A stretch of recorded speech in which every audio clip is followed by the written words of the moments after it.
You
didn't hear anything, Sludgy.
Hey guys, how we doing?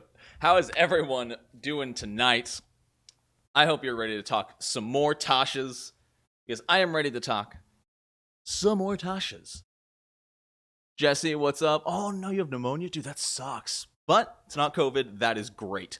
What's up, Trans Gamer Girl? What's up, Sludgy? What's up, James? What's up, everybody?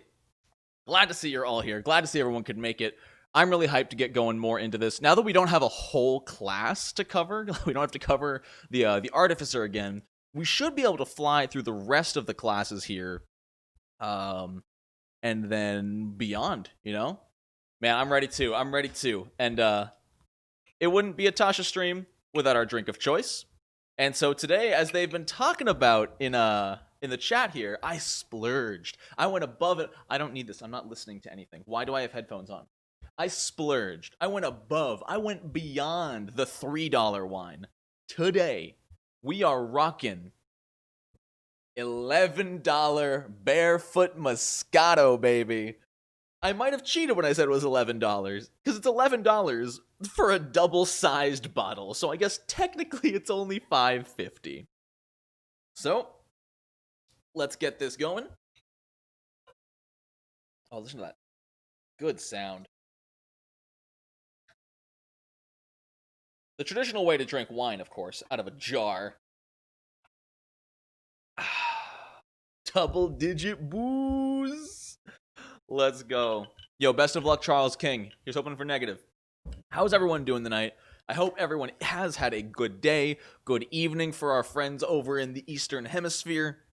$11 is just double the content. Unfortunately, I won't be able to provide double the content today. We do have a firm cutoff time of 7:15, but we are going to get a lot in that time.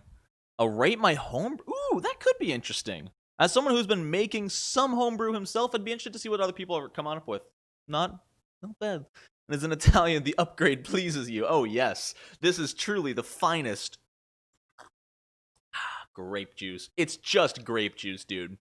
It's just grape juice. Playing Pathfinder in an hour? No worries, Sludgy. Have fun, man. I hope you enjoy it. Do I remember? Oh, you are Wide Frog, Sludgy. I know who you are now. Gotcha, Wide Frog. The Pathfinder 2-week content we need. That's me. But, you know, I gotta afford rent somehow. Before we get going with the content today, I'm gonna leave you guys for a quick 3-minute ad. Actually, you know what? Let's make this interesting. Actually, you know what? I wouldn't be able to hear it. I can't make it interesting. Never mind. I failed you. I'm going to leave you guys with a quick 3-minute ad from our sponsor, Beetle and Grimm's, before we get jumping into today's content, because, you know, they're awesome. There should be links. Are there links? I hope there's links in the description. Let me make sure there's links in the description. Are there links in the description? Yeah, there's links in the description. Cool. There are links in the description to Beetle and Grimm's Complete Character Chronicles. Check them out while the ad plays, and I'll see you guys in about 3.5 minutes. Hi, my name is Matthew Lillard. You've probably seen me in many a horrible movie back in the 90s. Can we start again? It's me, Matt! Hi, I'm major motion picture star Matthew Lillard. Hi. All right, Sam. I'm Matthew Lillard. What's the line? You just do whatever the fuck. I almost had it. I got booger on my shirt. What's the first line? I was in terrible movies during the 90s. You grew up on them and you watched them, sucker. My name is Matthew Lillard. You may know me as Beetle from Beetle and Grimm's. Last couple of years, our company is focused primarily on the DM, creating battle maps, in-world handouts, jewelry items, and of course, stuffed animals. Now it's time to focus on you, the players. Because when we gather around a table, we're not there to hear a story, we're there to tell a story. All of us. And sometimes that story goes on for years and is remembered only on coffee-stained scraps of paper or 3 random journals. But worst of all, it's in your head. And why is that bad? Because I'm not that smart. Bill's way smarter than me. When he says it's Grimm that killed the frost giant that was on its way to destroy the town, I can't really argue with him because I don't have it on a journal. And if I had it in a journal, sitting on a bookshelf, you could just say, hey, check out my journal. We all know the problem with a journal. In a real game, when are you gonna use that thing? On a real night of gaming, you bounce from a core rule book to the advanced player's guide, and of course your character sheet. And the entire game goes like boom, to boom, to boom, to boom, to boom, boom, boom, boom, boom, boom, boom, boom, boom, boom. Also, my favorite You never go back to this Sneaking thing. in here to answer And the again, question. the story is only in your brain. Sorry, Matt. And Bill's Talking. telling you that he is the real champion. But what if? Stay with me here. What if? Charlie.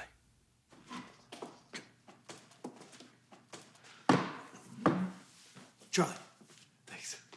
What if we created a single book specifically tailored for your character class? And what if it had an enormous character sheet to record every detail of your character? Every stat, every strength, weakness, magic item, enemy, ally, even your familiar. And then took all the official Pathfinder rules, the spells, feats, and skills that you need for your class and your class only, and combined that with an expansive journal to capture your story. And obviously, it's only useful if it's on heavy paper to handle the years of wear and tear, and bound on a lay-flat binding so you can use every inch of it. And of course, us being us, we add amazing artwork from across the Pathfinder universe, as well as our own custom pieces, commissioned specifically for this book. And that's why I'm here today, to introduce you to Beetle and Grimm's Complete Character Chronicle.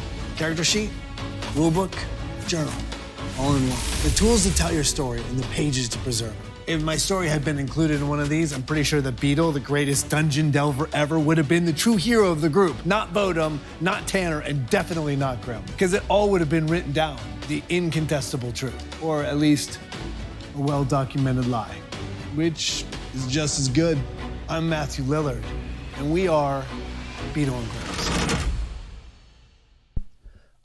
such a good ad. Thank you so much, Beetle and Grims, for sponsoring the channel. I never get sick of watching that ad, even without sound, because let's face it, Matthew Lillard is a very handsome man. But without further ado, with 50 of you freaks in here, let's go ahead and jump into the Druid in Tasha's. For anyone who's not here last time, there is a VOD on my channel of the previous stream where we go over the preface, the Artificer, Barbarian, Bard, and Cleric. And that's all we got through before I was so hammered I needed to go to bed. I'd love to see Shaggy play... Dude, I would love to see the whole Mystery Machine gang, Mystery Incorporated, play D&D. That would be amazing. I think, dude, like Fred would be an investigator. There's no doubt in my mind that Fred would play investigator in Pathfinder. I see Daphne playing sorcerer. I guess Velma would also be investigator. Maybe Fred would be martial, like a martial fighter. Smash that like button, Razor. And someone build a Shaggy investigate, dude. Out easily. You take 1 point in the Beastmaster archetype, and you have Shaggy. You get a wolf or a dog companion. Easy. Freaks, how dare you be so accurate? Oh, I love it. All right, but let's see. To sum up the last stream, preface was unnecessary, but I get why I did it. Artificer has some cool ideas. Overall, a bit too cliche.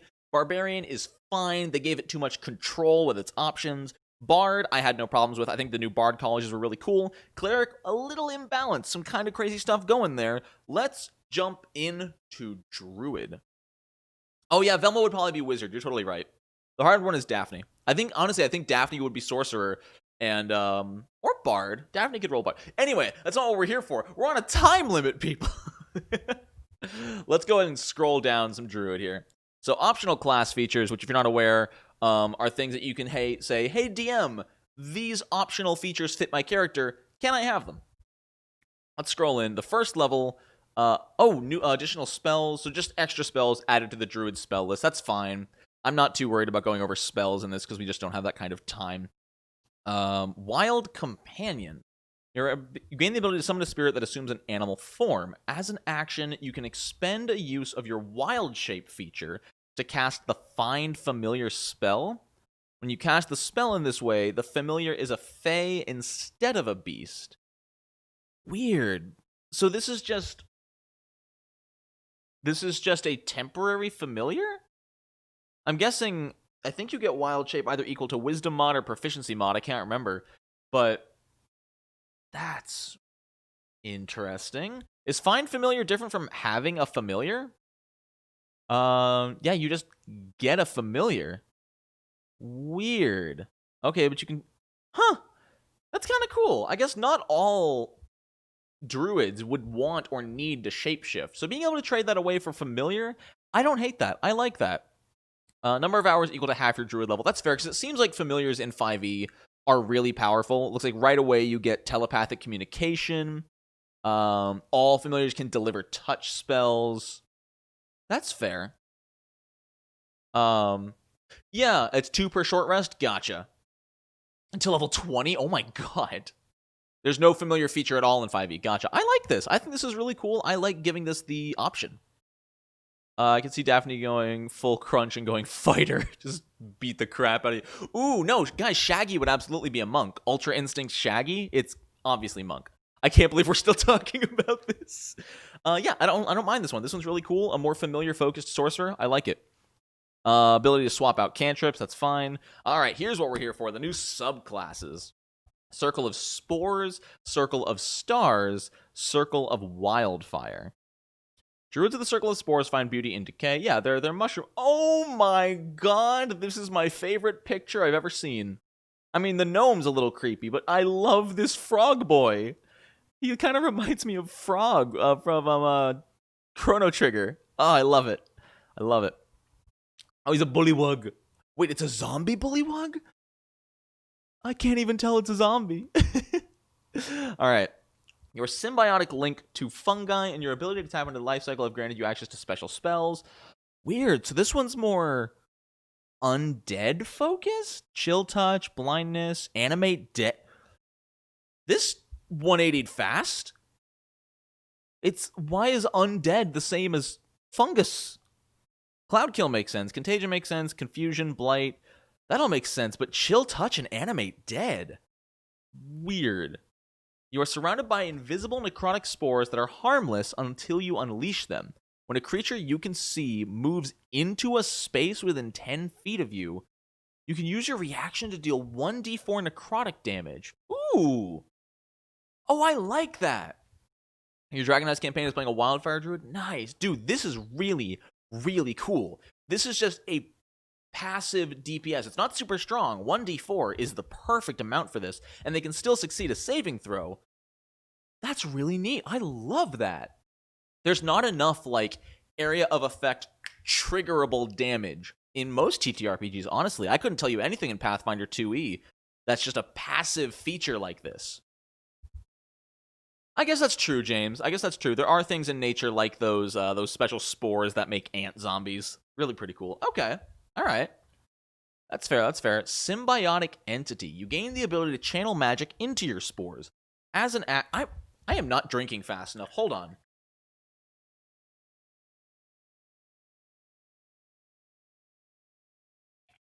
That should get us started. That should get us good on the way. This also isn't as strong as the last one. As the last wine, by the way. The last wine last week was a 13%. This is only 9%. So I'm going to need to drink a lot harder to get to where we were. But also, I should preface this. Always drink responsibly. Always be careful. Never drink and drive. There we go. All right. You can use your... Oh, I love that they're using Wild Shape as a resource. Instead of Wild Shape, you can do this. I'm loving this. Rather than transforming you into a beast form, you gain 4 temporary hit points per level? Whoa! Per level? That's insane. So if you're... I mean, I guess it's not as much as I thought, but still. Level 5, 20 temp hit points? That's not bad. When you deal your Halo of Spores damage, holy cow, roll it twice? And you deal 1d6. Dude, this is so cool.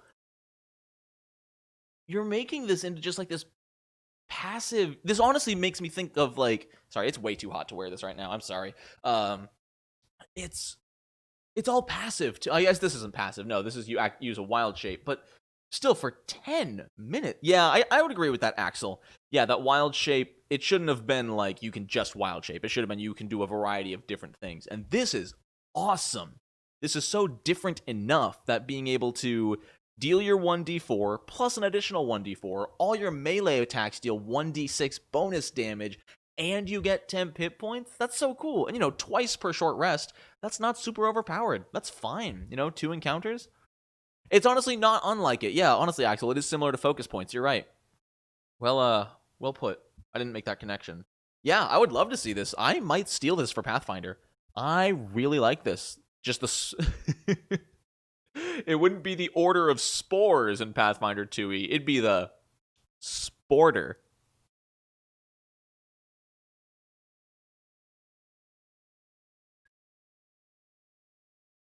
Let's continue.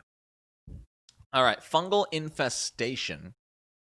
Your spores gain the ability to infest a corpse and animate it. If a beast or humanoid that is small or medium dies within 10 feet, you can use your reaction to animate it. Okay. The creature uses the zombie stat block. That doesn't... Aren't zombies super weak? Zombies are... Yeah, they're challenge rating 1/4. Dad joke alert. Joke's on you, I don't have kids. So they're just bad jokes instead of dad jokes. God. This seems really weak. That's unfortunate. And off comes the shirt. You're gonna have to donate a hell of a lot to make that happen. I don't want to get banned. This seems... Okay, so it's just a reaction. It is summon a CR 1/4 monster as a reaction, but it only has 1 hit point. It's cool. I guess it would be overpowered if it used the creature's stat blocks, but Monsters in 5e work differently. There's that bounded accuracy. I'm not familiar with that one. That's true, James. Yeah, a reaction to put an extra target on the field is not bad.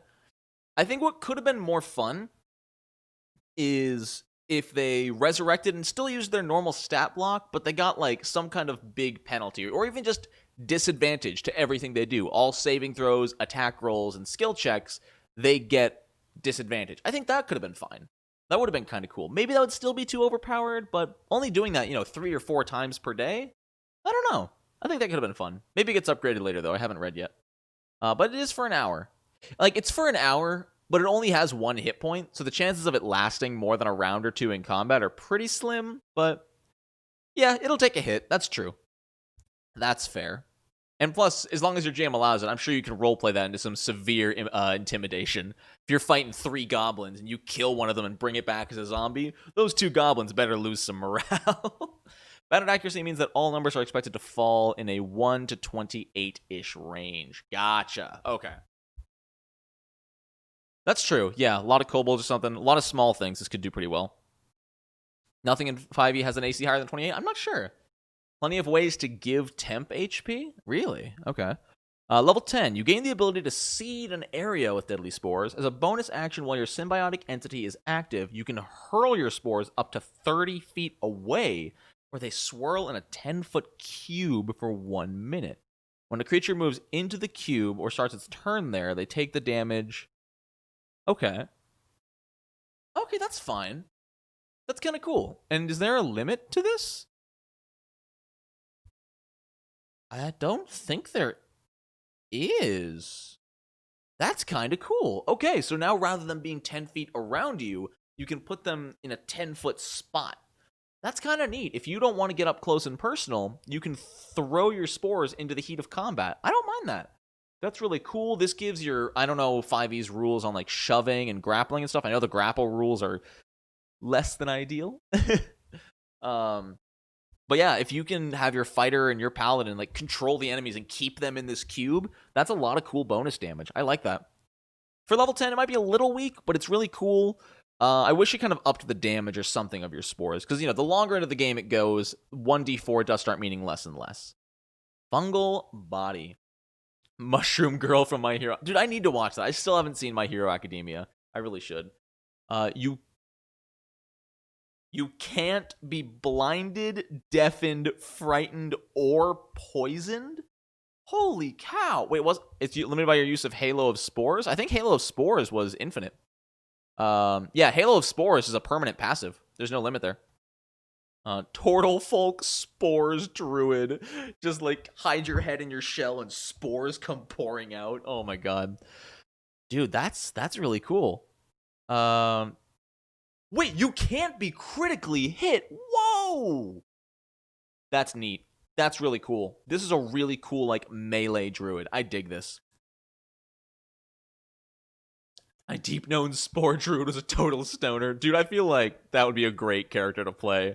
It's just a stoner spores, like... I can see it. I can see them occasionally just, like, collecting their spores and, like, smoking them. Because the spores don't affect the druid. God. Dude, that's awesome. Yeah, you literally turn into a gelatinous cube. That's really neat. Circle of Stars, I have heard, is a reprint. I think this is a reprint, right? Maybe I'm thinking of Circle of the Moon. I'm not sure. Yeah, James, that's crazy. You've created a star chart as part of your heavenly studies. It is a tiny object and serves as your focus. You determine its form by rolling on the star map table or choosing one. Why not just... Okay, anyway. Why not one or the other? Why not have it roll or just choose one? That's weird. You always know guidance. You have guiding bolt and doesn't count against the number of spells you have prepared. Dude, you can cast guiding bolt for free? Whoa. Can't guiding bolt be heightened though? What level is it cast at?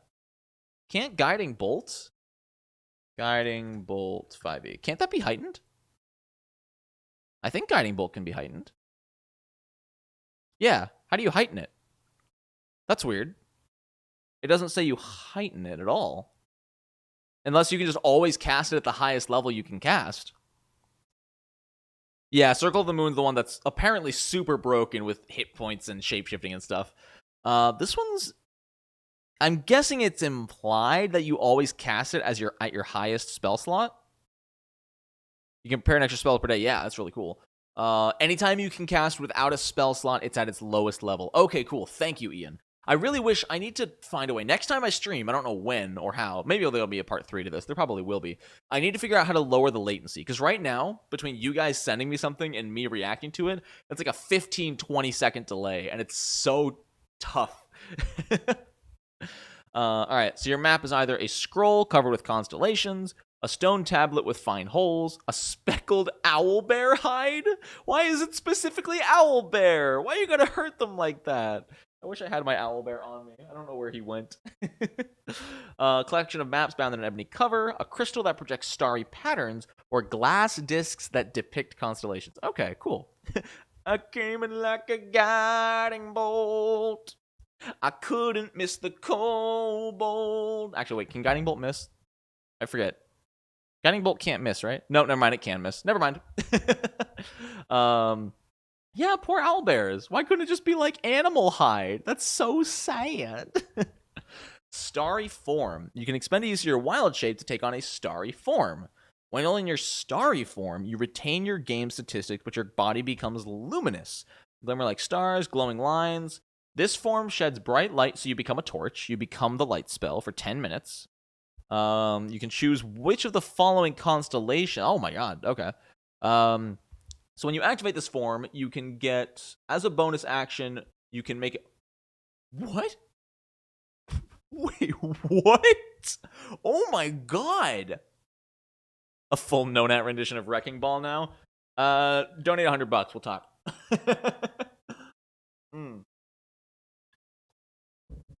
What?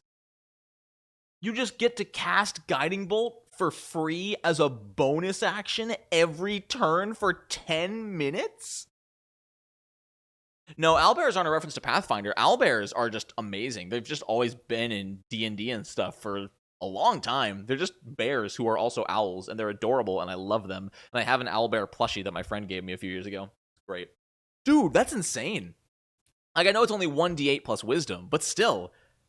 As a bonus action, that means you can cast that and a cantrip every single turn. That's really cool. Chalice, whenever you cast a spell using a spell slot that restores hit points, restore an additional 1d8 plus wisdom to any target. Wow. This is a really good druid circle, not gonna lie. I don't think it's overpowered at all. Cool, but that's really nice. So Archer, deal more damage per turn. Chalice, heal more whenever you heal. Dragon, whenever you make a wisdom or constitution saving throw to maintain concentration, treat a roll of 9 or lower as a 10. I guess that's not bad. Chances are 10 plus your concentration will beat the DC, but that's... I feel like there's some, Archer, Chalice, Dragon. I think they could have given Dragon something else. It's definitely nice if you have a combo that requires concentration and you can't stand it to be broken. But it would be hard pressed to pick Dragon over the other two. Yeah, Tommaso. I think you would be hard pressed to fail it with 10. Because what's the DC for concentration? It's the amount of damage you took, right? That's how concentration works in 5e. If you take 12 damage, you need to make it 12. Dragon's the best one? Really? Because concentration is just a DC equal to the damage you took, right? If you take 18 damage, you need to roll a DC 18 concentration check? Really? Oh, it's just a flat 10? I thought it had to do with the amount of damage you took. I could have sworn. I know I don't know everything about 5e, and I'm probably just crazy. But... whenever you take damage while you are concentrating on a spell, you must make a Constitution saving throw. The DC equals 10 or half the damage you take, whichever is higher. Okay, gotcha. Okay, that is really good then. Like, the only way you would fail this if you have the dragon is if you took, 40 damage. Or even, like 35 plus damage. That's the only way. That's actually... okay, that's better than I gave it credit for. Thank you. That's... pretty damn good, honestly. Because what? Level 1. Constitution is what? Wisdom? I mean, concentration is... I don't know enough about it. Is it Constitution? I want to say it's Constitution. I wish I knew. Show me the skill. I want to know the skill. I don't want to buy the player's handbook. I don't know. Just tell me in the chat. Yeah, the chance that you'll lose concentration is super low. Con? Okay, yeah. So as long as you have like a +2 to con and proficiency in it, then even at level 1, you would need to take a hit of 29 or higher, 30 or higher at level 1 to break concentration. Okay, that's pretty good. Again, useless if you don't plan to use any concentration spells, but that's actually way better than I gave it credit for. Thank you for pointing that out, y'all. Nice. Cosmic Omen. Whenever you finish a long rest, you can consult your star map. There is something like this in the Lost Omens character guide for humans. You guys remember seeing that video? I don't know if everyone here watched that video. This is really similar. When you do roll a die, until you finish your next long rest, you gain access to a special reaction based on whether you rolled an even or odd as a number on a die. Well, remember Transgamer roll, it treats the, backing up, it treats the die roll as 10. So I imagine you still get to add your skill check. So that's huge. You gain access to a special reaction based on whether you rolled an even or odd number. If you rolled even, whenever a creature you can see within 30 feet of you is about to make an attack roll, saving throw, or ability check, you can use your reaction. Okay, so you can give them Bardic Inspiration as a reaction, or you can make an... Okay, that's fine. That's okay. I like that. That's neat. It feels more like a bard feature, but that's not necessarily a bad thing for a druid. I like that kind of cross-class mixing in very specific circumstances. Isn't Guiding Bolt concentration? No, it's just an instant cast. Oh, it's not just instant. It does have a lasting thing, but yeah, it's not concentration. Yeah, this isn't bad. This is cool. It gives the druid Bardic Inspiration as a reaction equal to their proficiency bonus, which is pretty cool. I like it. Twinkling Constellations. Hey, Yash, you made it. What's good, man? Good to see you. All right. Constellations of your starry form improve. The 1d8 of Archer and Chancellor become 2d8. And while Dragon is active, you have a flying speed and can hover.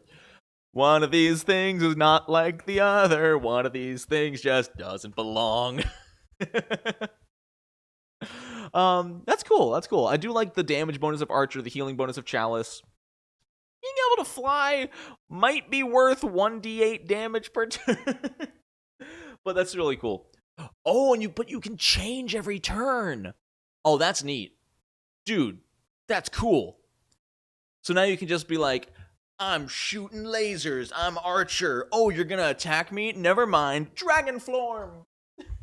Good lord. That's really neat. That's really, really cool. Once played a goblin hunter who loved nature and rode into battle on a T-Rex named Tina. Dude, that's some Borderlands stuff. Tiny Tina. I just love the name Twinkling Constellation. While in your starry form, you become partially incorporeal, giving you resistance to bludgeoning, piercing, and slashing. And resistance in 5e, I think, is just half damage, so that's not bad. My only complaint is that it doesn't add anything to the star's gameplay style, but hey, that huge resistance is pretty cool. I like it. I like this overall. I think the star circle is neat. I don't think it's overpowered. I think it's pretty well balanced, and I like how versatile it is. As people are probably aware at this point, I'm a sucker for versatility. So being able to heal people, hurt people, or fly, it's neat. You have to be a vampire to be this subclass. Yo, the second you take this subclass, you start following Twilight logic. You can still go outside, but you just start sparkling. That's true, Jesse. Yeah, honestly, this is giving me Moonkin vibes from WoW. Boomkin, I guess they should be called. Where, yeah, you're really good at a lot of different things as long as they're just full caster. I dig it. I really do dig it. And the last one is Circle of Wildfire. Druids, my god, he's full of stars. Dude, this... I wonder if that's the same artist. This looks just like art from Octopath Traveler. If any of you have played or just look up Octopath Traveler, The art looks just like this, and I love this style. This sort of desaturated line art. It's really, really nice. Druids of the Circle of Wildfire understand that destruction is the precursor of creation. That makes sense. Great. Controlled flames that burn away one thing but give life to another. Okay. All right. Oh, it's a dwarf. Oh, nice. That's interesting. Have D&D female dwarves always looked that, for lack of a better term, feminine? Because, like, that's one thing I loved about Pathfinder dwarves is, like, the female Pathfinder dwarf, yeah, she's short, stocky, and masculine, but that's what dwarves look like. And the female dwarf in the core rulebook, freaking owns it, and I love it. This is really interesting. I don't remember D&D dwarves always being that, like, slender. That looks more like a halfling to me. Huh.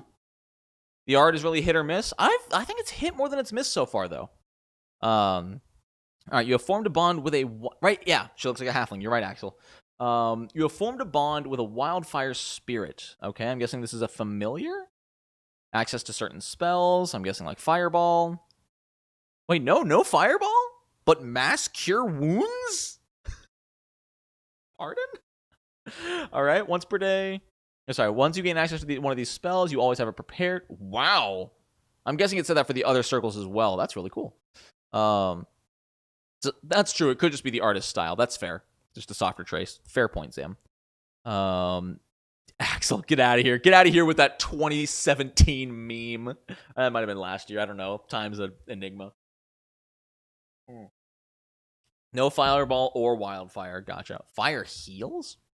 All right, you can summon the primal spirit bound to your soul. As an action, you can expend one of your wild shape features to summon your wildfire spirit. The spirit appears in an... Oh, it's a full creature. Okay. In my Sunday game, constantly wants to cure my homebrewed 5e's Magus' family curse away by incinerating my Magus. I love it. Your patron can be a doggo. Oh my god, yeah, because of the freaking wildfire spirit. I love it. Okay. It appears sort of like an eidolon. Each creature within 10 feet of the spirit, other than you, when it appears, must succeed a dexterity saving throw or take 2d6 fire damage at level 2. That's insane. I guess it uses one of your wild shape features, so that makes sense. But that's really good. Holy cow. Spirit is friendly to you and your companions and obeys your command. And the wildfire spirit stat block, just right there, uses your proficiency bonus. You determine this. Oh, dude, you get to choose what it looks like. I love it. See, this is a really good use, in my opinion, of like player choice and do what you want. I think that right there is fantastic because you could have it be like a flaming gnome or like a little fox spirit or even like a flaming eagle. You could do so much with this. Oh god. In combat, the spirit shares your initiative, but it takes its turn immediately after yours. A heaven hound. Oh man. The only action it takes on its turn is the dodge action unless you take a bonus action to command it. Okay. Let's see, what does it do? It mostly just... Oh, it doesn't even have a normal attack. It's a ranged weapon attack. Your spell attack modifier to hit, 1d6 plus proficiency bonus fire damage. That's not bad. That's just an extra freaking ranger on your team. Who needs a ranger when you can just summon one? Fire dino dog. Flaming owlbear cub. Oh, James, you said fire owlbear, but Jesse added the word cub afterward, so they win. Oh my word. The spirit and each willing creature of your choice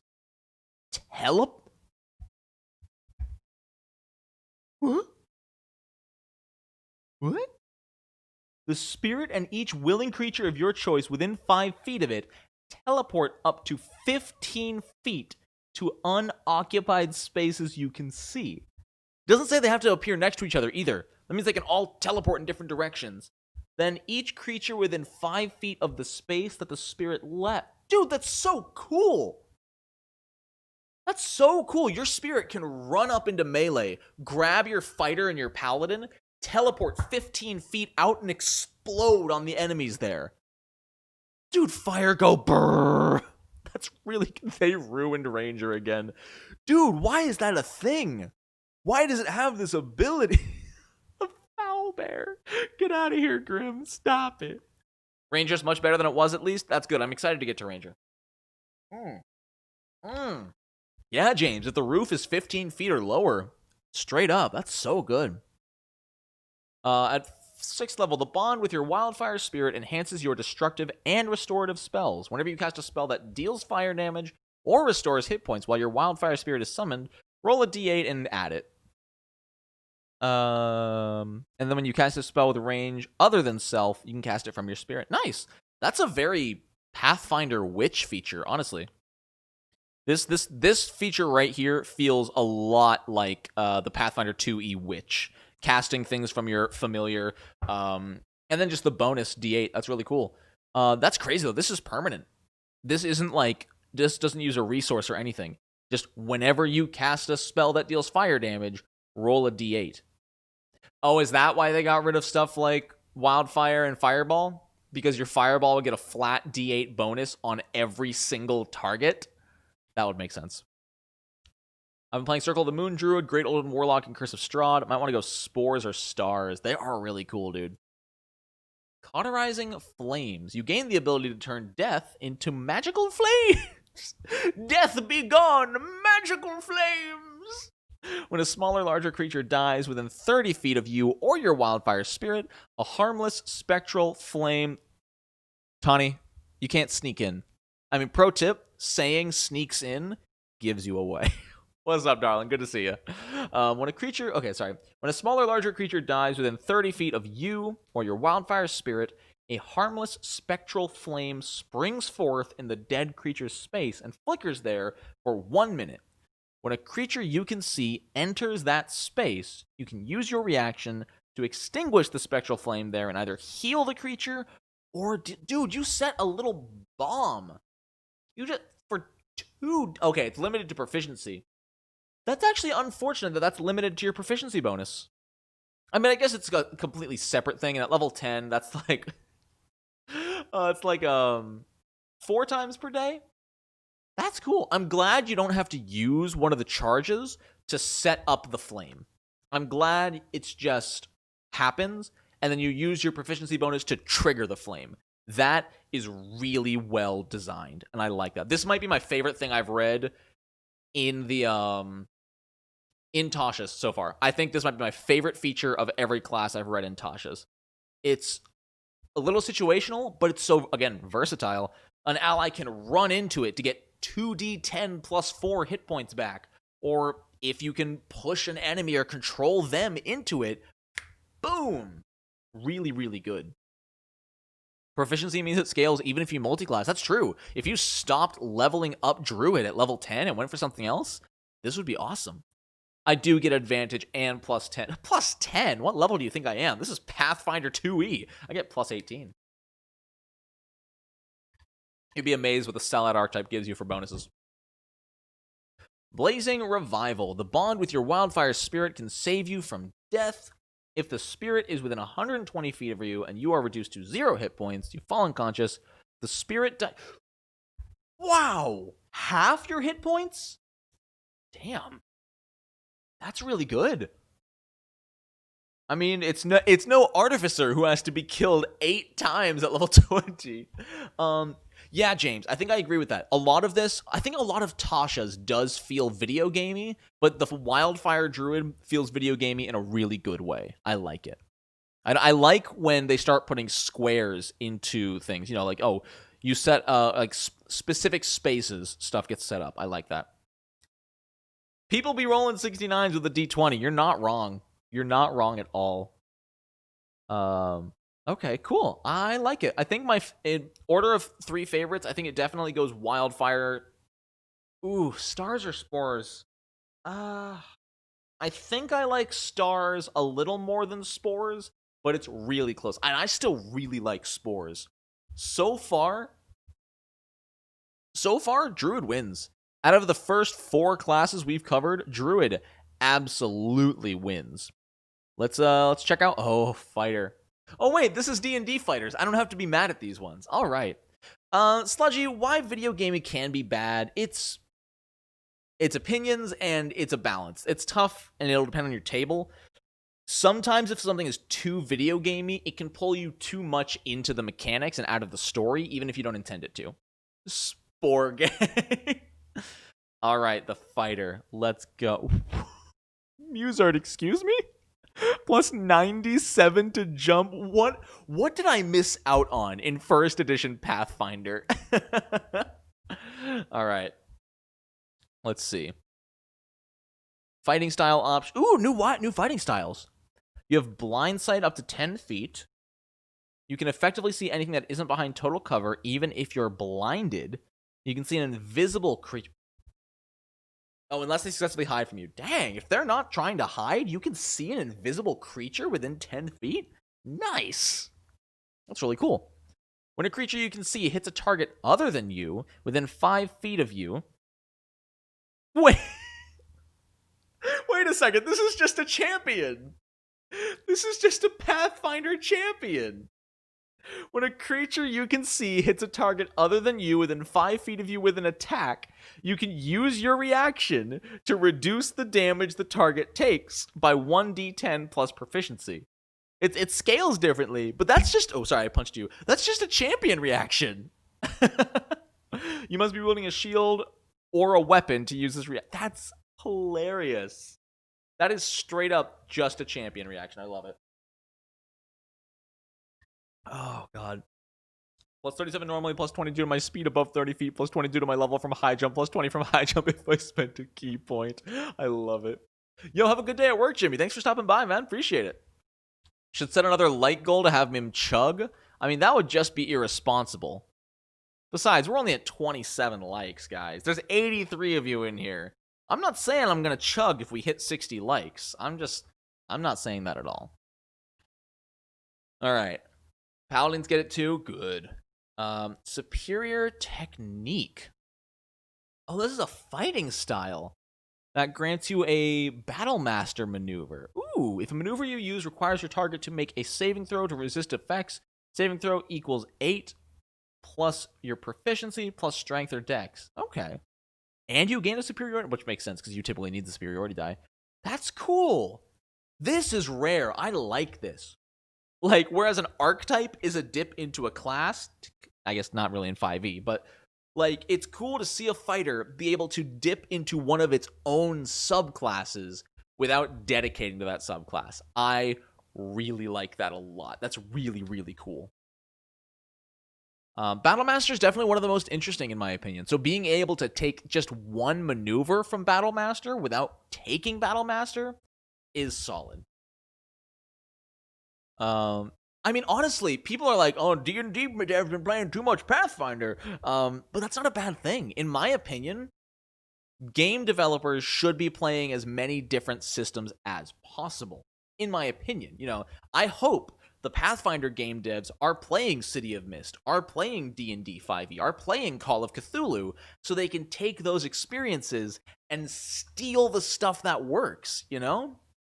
Like, stealing to make your system better is really, really smart. Obviously, you change it so that it becomes your own creation, but stealing inspiration is such a big part of the game that I don't blame them, you know? If a system does something that works, why not add it to yours, you know? Let's see. You're cheating, Sludgy. You're cheating with those alt accounts. You can draw... Ooh! Throne! Weapon! Fighters! Let's go! That's one thing there's not enough support for in Pathfinder 2e. They pretend there's support for throwing weapons in like fighters and barbarians. There's not enough thrown weapon support in either system. This is cool. You can draw and throw a thrown weapon as part of the same attack, and when you hit with a ranged attack with a thrown weapon, you deal 2 extra damage. I like that. I mean, Pathfinder 2e already has the thrown trait, which adds your strength mod, but this is still really cool. No, of all the things they're stealing from Pathfinder, don't steal that fighters are better monks! No! Wait, why? Wait, do monks even deal a d8? Like button, go boop. Wait. Monks don't even deal a d8 of damage. Ooh. Wait. No, don't do this! 5e, you were the chosen one! No. No. They can from... Wait, monks only roll a d4. Why do fighters get to roll a d8? Why? They had to have done this on purpose, right? They deal a d8 at very high levels. Fighters get to do this at level 2, though. When does a monk get a d8? Level 11? Fighters get it at level 2.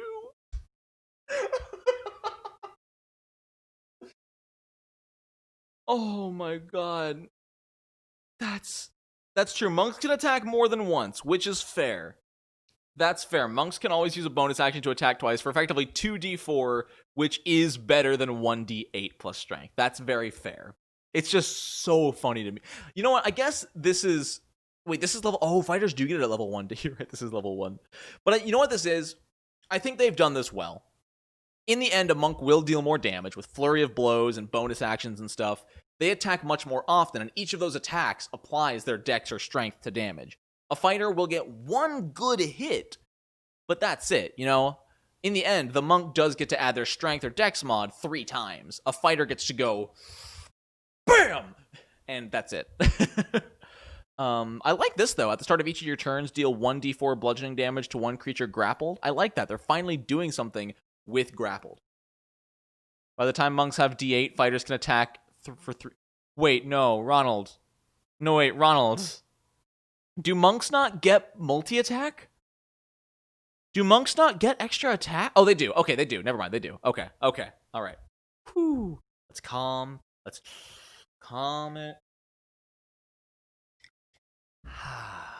Holy cow, we're already up to almost 50 likes. Slow down.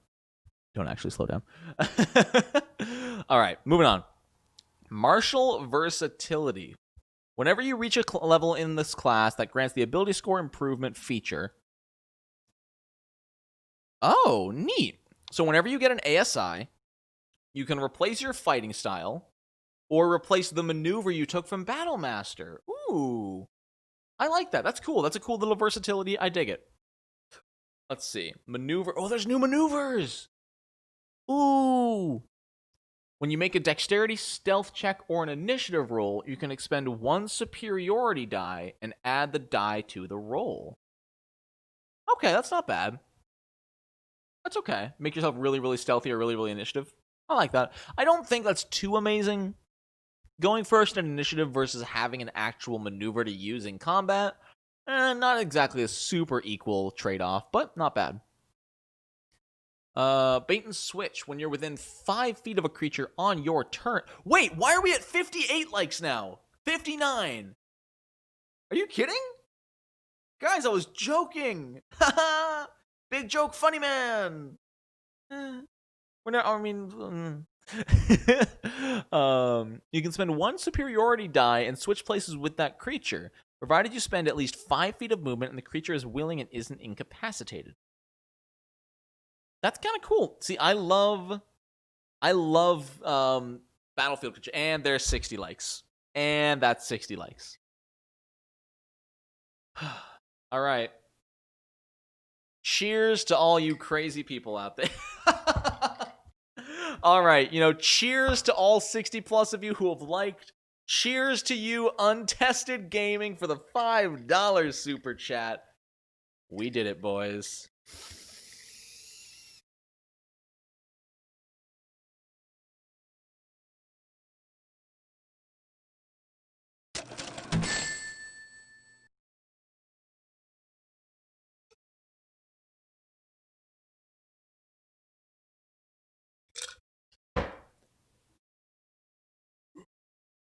Ooh. And girls, sorry, boys and girls. Whenever I say boys, it's implied that it's BOIS, which at least personally applies to everybody. Oh, that was more brain freeze than everything. Cheers. Woo. Fill her up.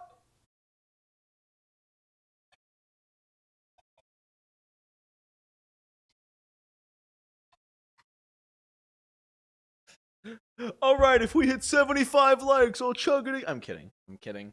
I would not. Holy, I'll be honest. This little cup holds a lot more than it looks. This does not seem like 2 cups worth, but good lord. Boys and girls. Boys and girls. Did I make my con save? My con saves have been pretty successful so far. I'm loose and I'm talking more, but overall, pretty safe con save so far. 2 + 2, 22, quick math. Oh no, I'm starting to quote memes that people put in chat. That's a dangerous place. But yeah, I like this. You or the other creature get a bonus to ace. Wow. Okay, bait and switch is actually really, really cool. So you get to move Oh, the creature has to be willing. Never mind. Okay. All right, less good than I thought. I thought you could move even enemies. That's less good. It's still good. Does that effectively give you or your ally plus 1d6 armor class, which is really good in 5e. It's really good in Pathfinder, too. Dude, 71 I can't believe you guys. Slow it down. I love it. I love it, guys. Oh my god, your enthusiasm is amazing. All right, brace. When a creature you can see moves into the reach you have with a melee weapon, you can use your reaction to take an attack of opportunity? All right. So it's a special attack of opportunity that works when they approach you rather than when they run from you. I don't mind that. Plus, you get to add the superiority die, unfortunately, to the damage roll, not the attack roll. The damage roll is, it's still good. 1d6 extra damage on your attack. It gets higher if you're about. Oh, that's right. The superiority die does scale with level as a battle master. That's true. All right. I mean, that's really good. That's almost going to guarantee you an extra attack every combat. If your first round, as long as you're not going first, is someone approaches you, you brace superiority die attack. On your turn, you attack, possibly extra attack, second wind, and attack again.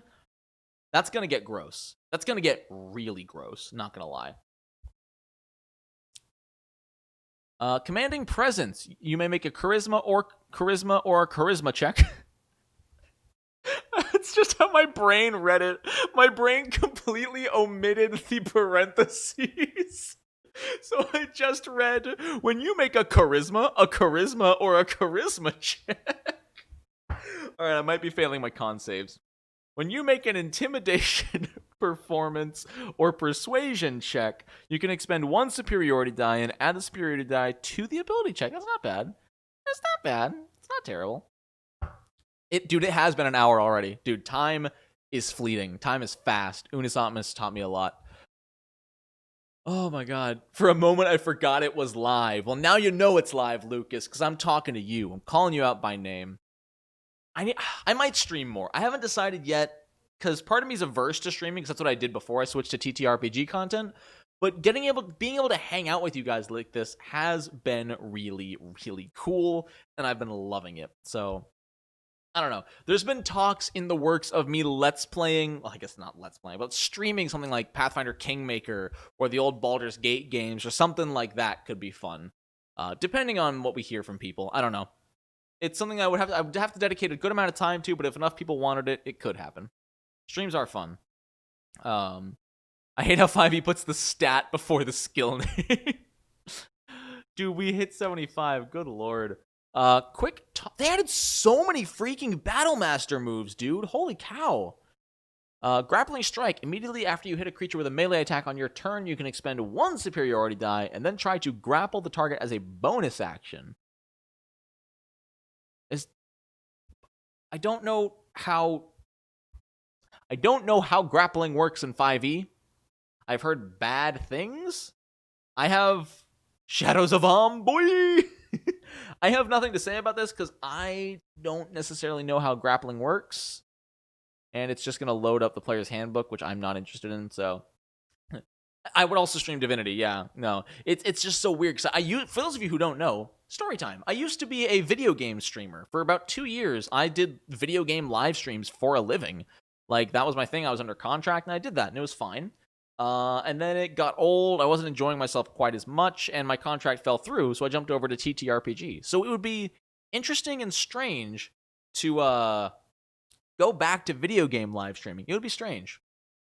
Quick Toss. As a bonus action, you can expend 1 superiority die and make a ranged attack with a weapon that has the thrown property.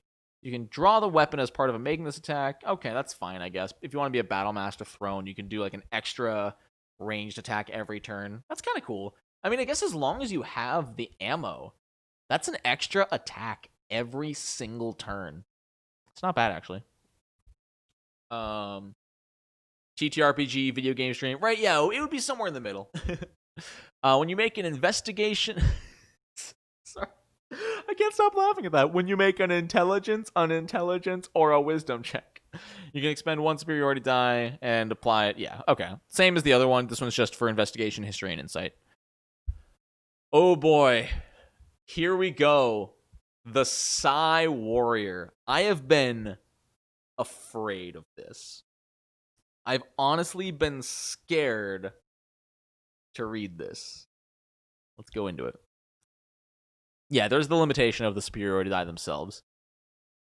Awake to the psionic power within, a Psy Warrior is a fighter who augments their physical might with Psy-infused weapon strikes, telekinetic lashes, and barriers of mental force. Many Githyanki train to become such warriors, as do some of the most disciplined High Elves. Lore.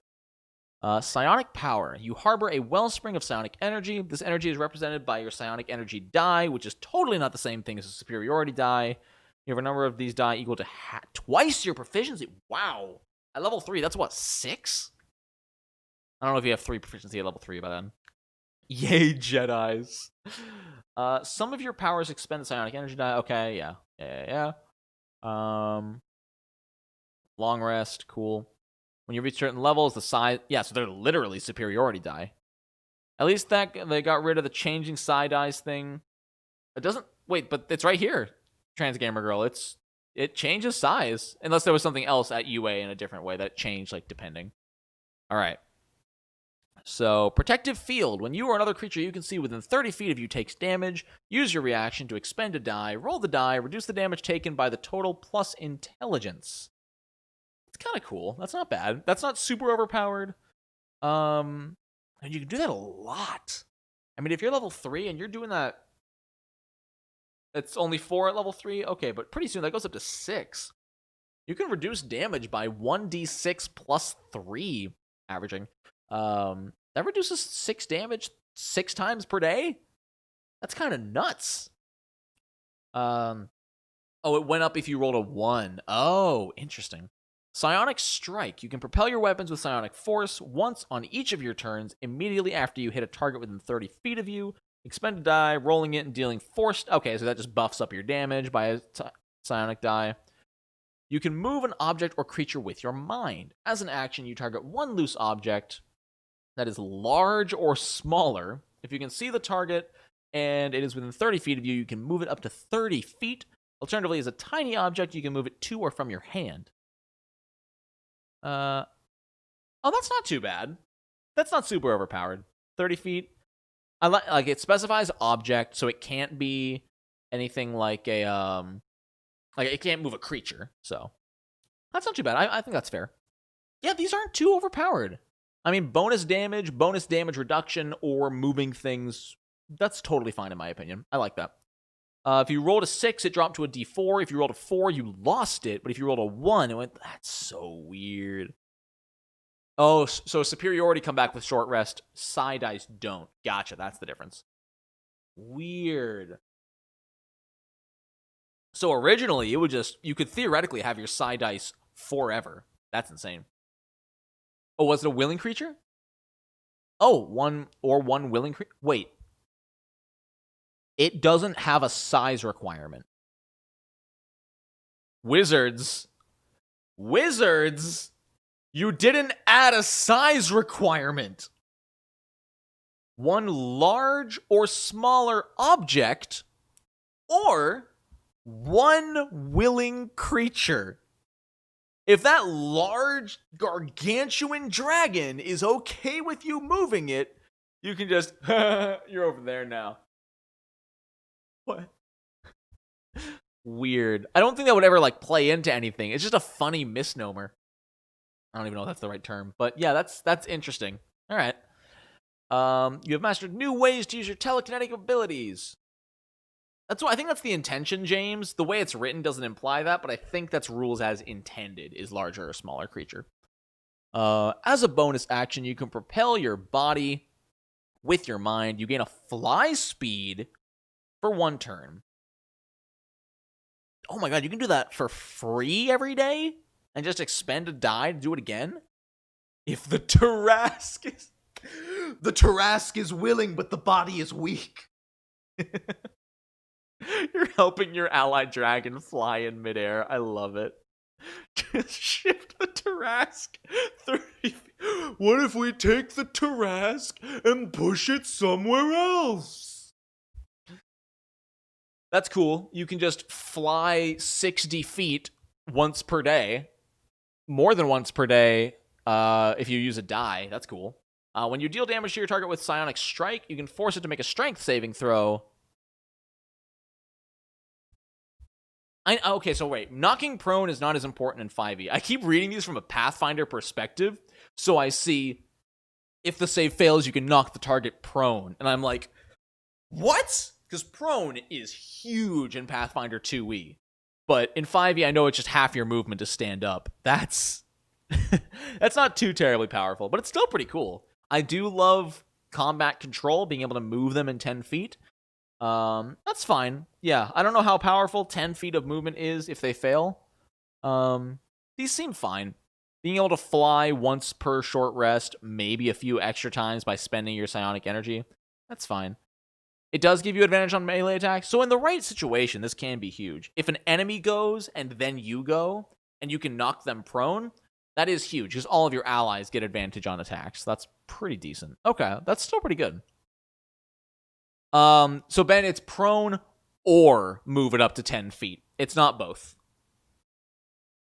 Okay, I don't mind that. I don't mind that at all. Guarded mind. The psionic energy flowing through you has bolstered your mind. Your resistance to psychic damage. Moreover, if you start to turn charmed or frightened, you...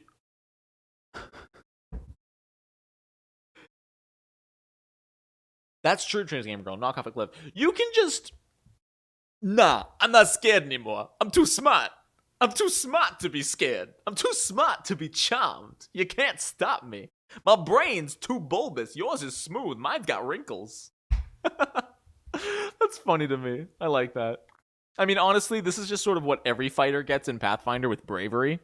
That's funny. Bulwark of Force. You can shield yourself and others with telekinetic force.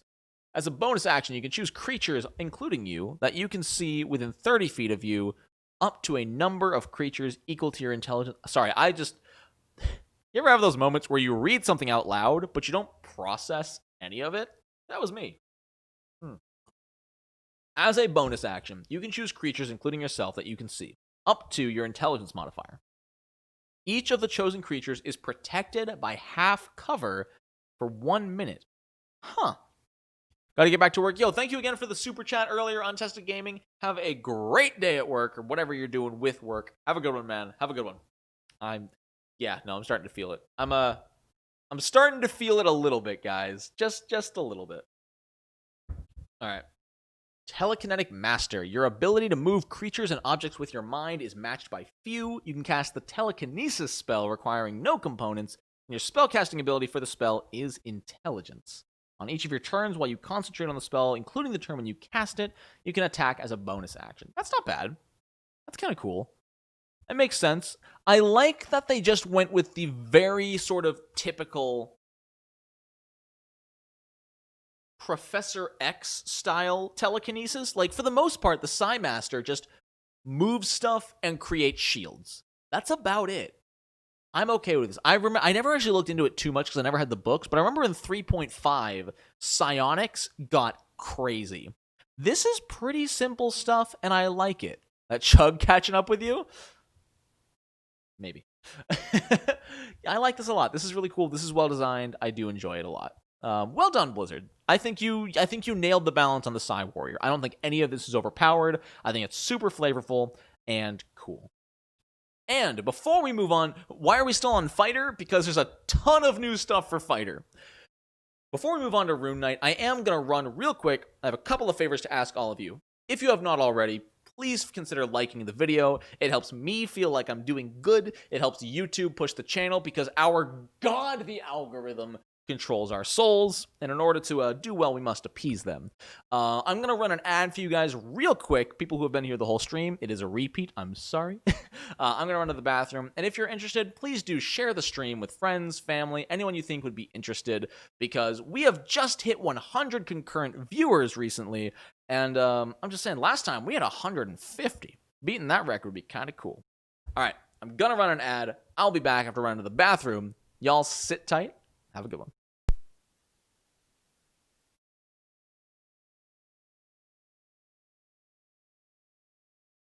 Hi, my name is Matthew Lillard. You've probably seen me in many a horrible movie back in the 90s. Can we start again? It's me, Matt! Hi, I'm major motion picture star Matthew Lillard. Hi. All right, Sam. I'm Matthew Lillard. What's the line? You just do whatever the fuck. I almost had it. I got booger on my shirt. What's the first line? I was in terrible movies during the 90s. You grew up on them and you watched them, sucker.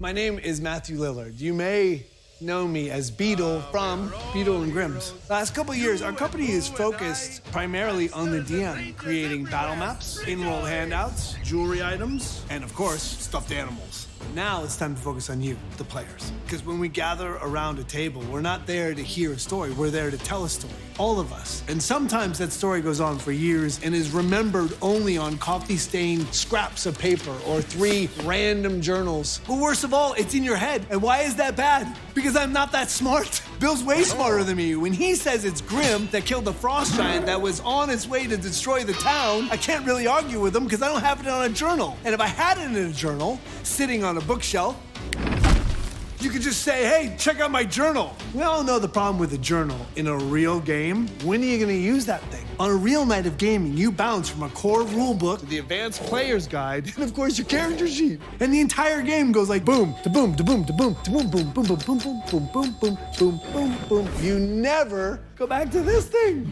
And again, the story is only in your brain, and Bill's telling you that he is the real champion. But what if? Stay with me here. What if, Charlie?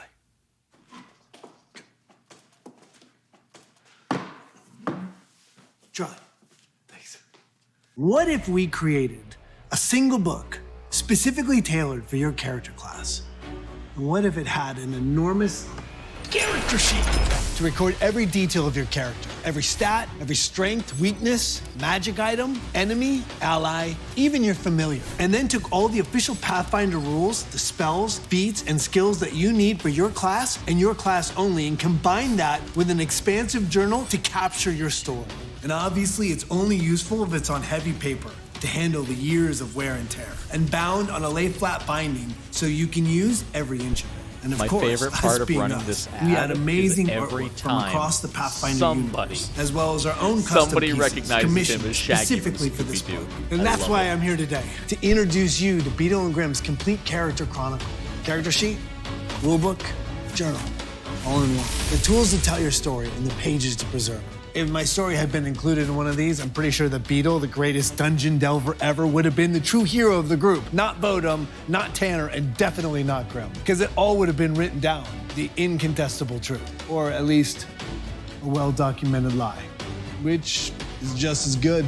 I'm Matthew Lillard, and we are Beetle and Grimm's. I find it hilarious that people always recognize him as Shaggy, but never as the dude from Scream, which is arguably a far more successful movie. For how bad that Scooby-Doo movie was, it did really, really well. I really liked it. I don't think I ever saw the live-action sequel, but man, it was a good one. All right, Zoink Scoob, I just rolled a nat 20 for a critical hit. Moving on. Also, I don't know if I could agree with another chug at 100. Might be a bit much for me, especially considering how much we have left. If we do hit 100 likes, I'll do a solid chug. I don't know if I'll down the rest of my glass, but if we hit 100 likes, I will do a solid chug. Moving on to the Rune Knight. Rune Knights are enhanced their martial... Reading is hard. Rune Knights enhance their martial prowess using the supernatural power of runes. Really? Rune cutters can be found. Okay. Oh, interesting. Runes in D&D are all originating from giants. That's cool. That's a cool dynamic compared to Pathfinder 2e, where they're just like, runes are stuff. I don't know if there's any actual backstory to runes in Pathfinder. Smith tools, and you learn to speak, read, and write giant. Huh. Rune Carver. You can use magic runes to enhance your gear. This is very similar to Artificer. Okay? This is looking a lot like Artificer, all right? When you finish a long rest, you can touch a number of objects equal to the number of runes you know, and you inscribe a different rune onto each of the objects. To be eligible, an object must be a weapon, a suit of armor, a shield, piece of jewelry, so typical enhancement stuff. Enchantment. Your rune remains on an object until you finish a long rest, and an object can only bear one of your runes at a time, okay?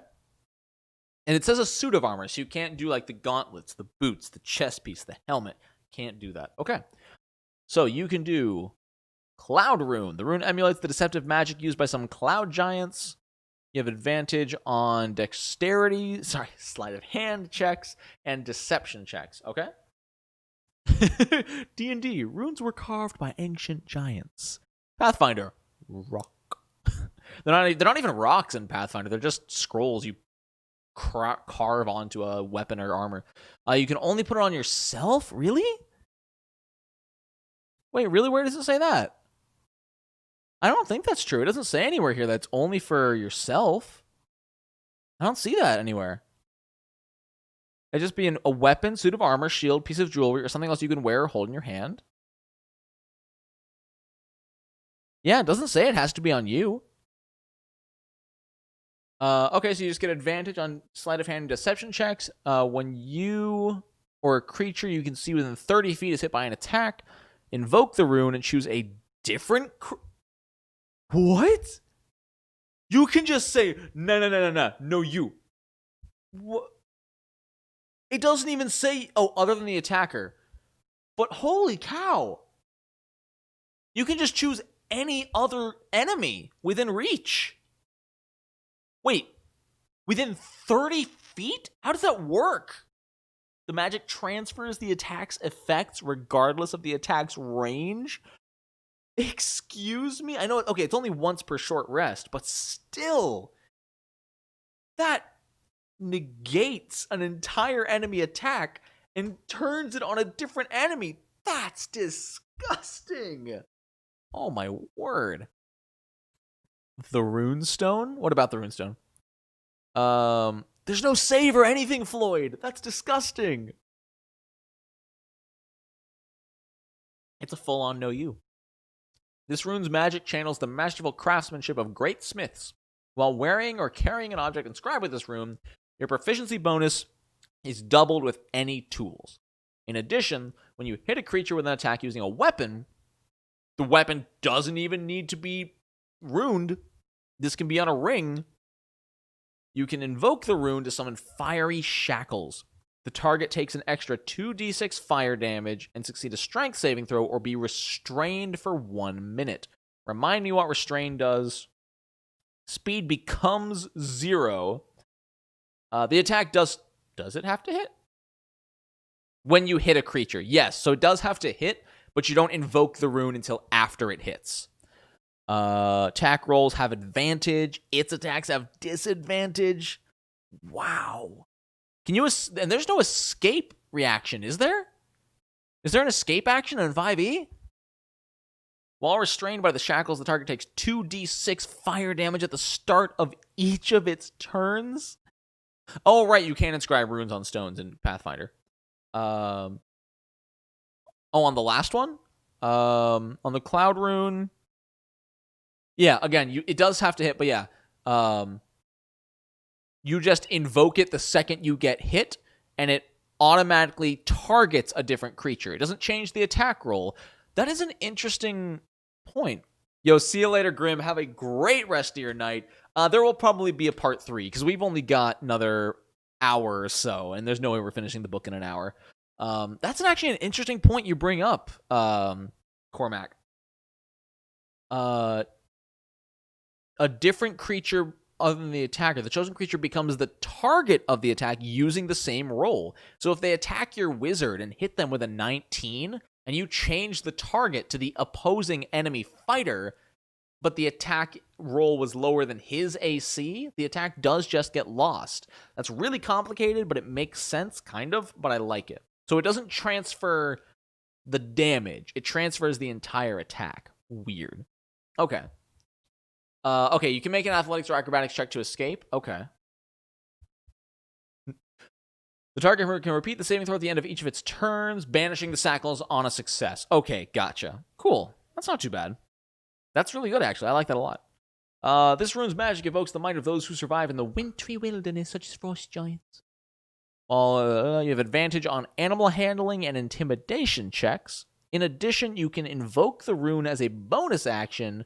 For 10 minutes, you gain +2 to all ability checks and saving throws using strength or constitution. Once you invoke this rune, you can't do so again. Wait. Okay, yeah, there's also the fire one. Okay. But if you choose a critical hit, you can really mess someone up. Stone rune. This rune's magic channels the judiciousness of stone giants. While wearing or carrying an object inscribed with this rune, you have advantage on insight checks and have dark vision up to 220 feet. Is dark vision rare in 5e? Because in Pathfinder, like, half of the player characters have dark vision. Is it rare in 5e? In addition, when a creature you can see ends its turn within 30 feet of you, you can use your reaction to invoke the rune and force the creature to make a wisdom save. If they fail, the creature is charmed for 1 minute? In a dreamy stupor. Okay. It's really common. Okay, that kind of sucks then. Okay. But you can give it to an ally who doesn't have dark vision. While charmed in this way, yeah, the creature repeats the saving throw. Wow, that's still kind of insane. If they fail their saving throw, they are out of initiative until they succeed. Pathfinder runes are associated with dwarves, Thessalonian, and derivatives, and some elven cultures. Oh, I didn't even know there were elven runes. That's awesome. I wish I knew more about Pathfinder lore. There's just so much, and I don't have time to read. Can anyone just tell me a story? Just like, I'll get tucked into bed, I'll get my wine, and then someone can just read me the Pathfinder Galarian lore, and I'll pretend to pay attention. Okay, so even if you already have dark vision, it's an upgrade. That's cool. Hill rune. This rune's magic bestows a resilience of hill giants. I get what we're going for here. While wearing or carrying an object that bears this rune, you have advantage against poisons and resistance to poison damage. In addition, you can invoke the rune as a bonus action, gaining resistance to bludgeoning, piercing, and slashing for 1 minute. That's pretty cool. I don't mind that. That's nice. Storm rune, 7th level or higher. Using this rune, you can glimpse the future. While wearing or carrying an object inscribed with this rune, you have advantage on Arcana checks, and you can't be surprised. Okay, not bad. In addition, you can invoke the rune as a bonus action to enter a prophetic state for 1 minute. Until the state ends, when you or another creature within 60 feet of you makes an attack roll, so whenever they roll a dice, you can use your reaction to cause the roll to have advantage or disadvantage. All right. Wait. Sorry, that's not once per minute. That's every single roll for 1 minute? Oh my god. Advantage, disadvantage, advantage, advantage, disadvantage, disadvantage, disadvantage, advantage, advantage, advantage. You just get to control the game for 1 minute. That's BS. I know it's 7th level, but that's not that high. Holy cow. This better be on a player who's paying attention, because I can totally see this being on the player who, like, is at the table or, like, zoning out or is just... Oh, it takes your reaction? Oh, you can use your reaction. Oh, okay, thank you. That makes more sense. That makes a lot more sense. Because I just see this guy who's like, you hit, you miss, you hit, you hit, you hit, you miss. Oh my god, that's really good, though. Save that for saving throws. Ooh, so good. Reminds me of the crown chakra in Pathfinder 1E. As long as you maintain it, you get advantage on all D20 rolls for the duration. Gross. As a bonus action, you magically gain the following benefit. I mean, that basically lets you control advantage or disadvantage on 10 rolls, which is not bad at all. Combine this with save or suck spells, absolutely. If you are smaller than large, you become large at level 3. Going up in size increases damage in 5e, doesn't it? You have advantage on strength checks and strength saving throws. Oh, you gain all of these? Deal an extra d6 of damage? Wow. Wait. Yeah. No, you don't. Okay, cool. I thought you would. I thought going up in size increased damage. Okay, that's wrong. All right, so this gives you advantage on strength saves, strength checks, and 1d6 extra damage per turn. Chug for every time Nonat reads a rule wrong and gets disappointed when he rereads it. I'll drink to that. But you do get an extra d6 once per turn, which is not to be undersold. At 3rd level, that's pretty good. If you hit every attack, that's like 10d6 bonus damage. Level 7. You learn to invoke your rune magic to protect your allies. When another creature you can see within 60 feet of you is hit by an attack roll, you can use your reaction to force the attacker to... Why do Rune Knights just get to control dice? Why are they halflings? Why is this just a feature? Holy cow. At level 7, that's like 3 or 4 rerolls. That's really good. I feel like you'd be wasted by the 3rd line. Maybe. Oh, you do gain reach. Okay, nice. Great stature. The magic of your runes permanently alters you. When you gain this feature, roll 3d4. You grow a number of inches in height equal to the roll.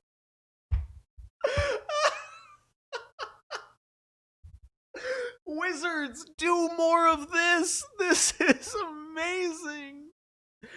That's incredible. Oh my god. You all level up and go to sleep at night. The next session, your halfling walks out and he's a foot taller. What? What's everyone staring at? Oh my god. That's so hilarious. I love it. You can evoke each rune you know from your rune carver feature twice. Nice. So you can start giving runes to both yourself and an ally. Really good. Runic Juggernaut. Is that how you spell Juggernaut? Is that how you spell Juggernaut? Sorry. Is that how you spell Juggernaut? Okay, it is. That is how you spell Juggernaut. Oh, wait. Wait. I closed something. What did I close? What did I close? I closed my... Hold on. I stupidly closed my stream analytics. I need that. Come back. I mean, it's better than closing the stream accidentally. Okay, this one. Thank you. All right, we're back. We're back. I have all my information. Oh my god. You learn how to amplify your rune power transformation. As a result, the extra damage you deal with Giant's Might feature increases to D10. Moreover, when you use that feature, you increase to... Oh, you can increase to huge... Oh, you actually don't get reach from the normal one. You only get reach from level 18. Your reach increases by 5 feet. You don't get reach from giant stature. Streaming blind. Trust the force. I don't have any force. Battlemaster builds? A martial archetype option. The Battlemaster showcases just how versatile a fighter can be. Below are recommendations? What? Tasha's, why is this here? Wait, why? Why? This doesn't exist for any other class. Why does this exist? I've never seen wizards really to build a that's so weird. Yeah, this is all kind of, I mean, it's not useless. But here's where I'll give a point back to Pathfinder. Pathfinder, for every single class, has like those little sidebars where it goes over like, each of the subclasses of class and the little red boxes with some unique art and like take these feats and stuff. This seems they're afraid of terrifying newbies. I don't know. Even this, if I were a newbie, this would overwhelm me. Like, this is too much. As a newbie, I don't know what all of this means. Like, if I didn't know this game and I looked at it, I'd be like, okay, so I'm supposed to take blind fighting and 2-weapon fighting and unarmed fighting? And then I'd get confused because you can only take one. Yeah, I'm not a fan of that. Not a fan of that. Yeah, I get that they're just suggestions, but I don't know who they're for. They're not formulated well enough for a newbie. And I won't say they're useless for an experienced player, but an experienced player is not really going to look too deep into these. Weird choice, Wizards. Weird choice. But overall, I like what the fighter's done. I like the druid better. Fighter's not bad. Let's check out monks. People have been up-talking the monk. People love the monk in Tasha's. For the mercy tree, I think. All right, let's go.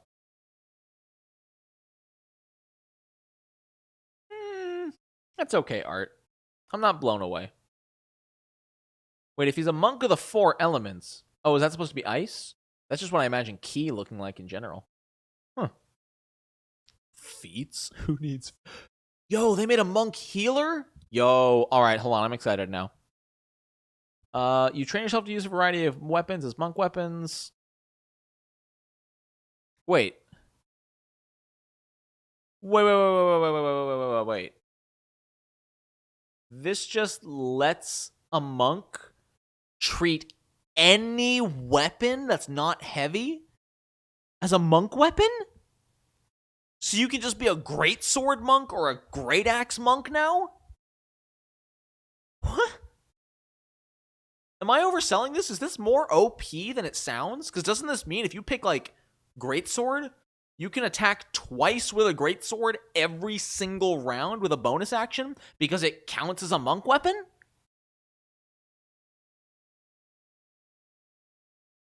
Oh, those are heavy. Okay. Oh, and you already need proficiency? Okay. Yeah, bad examples, but I know there are, like... are there any D10 weapons that aren't heavy? You can make something like a whip or a rape. A whip monk would be cool. Are there any D10 weapons that are higher that aren't heavy? Longsword, battle axe, keep reading. I don't like the way you've said that with the little winky face, Spirit. I don't like that. All right. If you spend 1 key point or more as part of your action on your turn, you can make 1 action with an arm strike or a monk weapon. Isn't that normal? As a Christian monk, Jesus taught me how to whoop your ass. Okay. If you spend... Isn't this normal? I thought monks could already do this. If you spend a key point or more as part... Oh, that's in addition? That's in addition to the key point you spend. This is just a flat upgrade. Why? Wait, this is just a flat upgrade to all monks. If you use Flurry of Blows, you get an additional attack. Why? Why?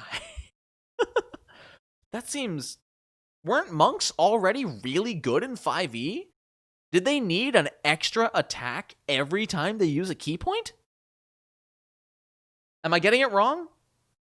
Because if you spend a key point as an action, like Flurry of Blows, you can make an additional attack as a bonus action. Oh, Flurry of Blows is the bonus action. Okay. Calm down. You calm down. I've had this much wine. I can't calm down. Dude, the chat is blowing up. Like, no, you're wrong.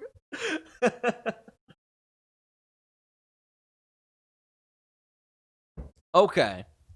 So it's like using a key feature and then martial arts. Okay. So this is like if you're a monk of the 4 elements, you can use Water Whip and then take an extra attack. Yes? Is that more correct?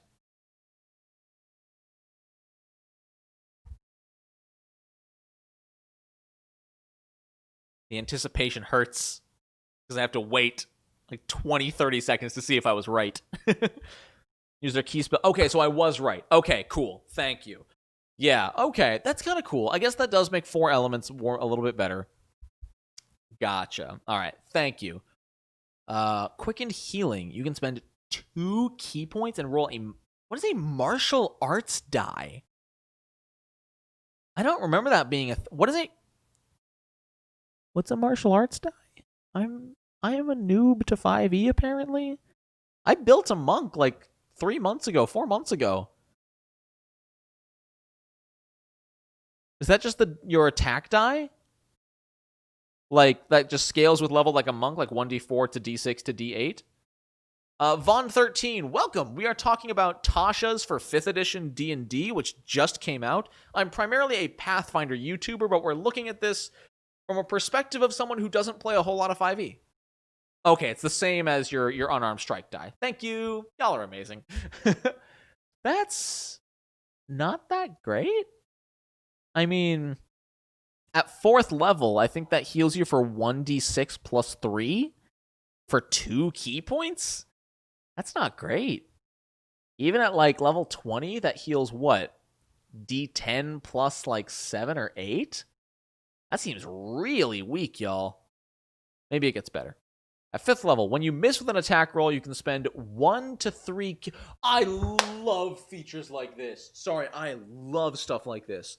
Spend 1 to 3 key points to increase your attack roll by 2 for each point you spend. That's really cool. I like that. I think that fits perfectly into Monk. Good job, Wizards. I like that one. Oh, okay. Quickened healing is right before you rest. Okay, that makes sense. I would believe that, yeah. If you have 4 key points left before a short rest, you can get an extra, like, 10 hit points back on top of your rest. That's not bad. Okay. Cool. Subclasses. Way of Mercy. I am already excited about this description. Monks of the Way of Mercy learn to manipulate the life force of others to bring aid to those in need. All right. Usually don robes with deep cowls and concealer. Yeah, it's literally a plague doctor. You gain insight and medicine proficiency, as well as proficiency with herbalism. Oh, wow. They're literally plague doctors. Okay. Huh. Hand of Healing. Your mystical touch can mend wounds. As an action, you can spend a key point to touch a creature. Okay, so this is just better than Quickened Healing. It uses half the key points.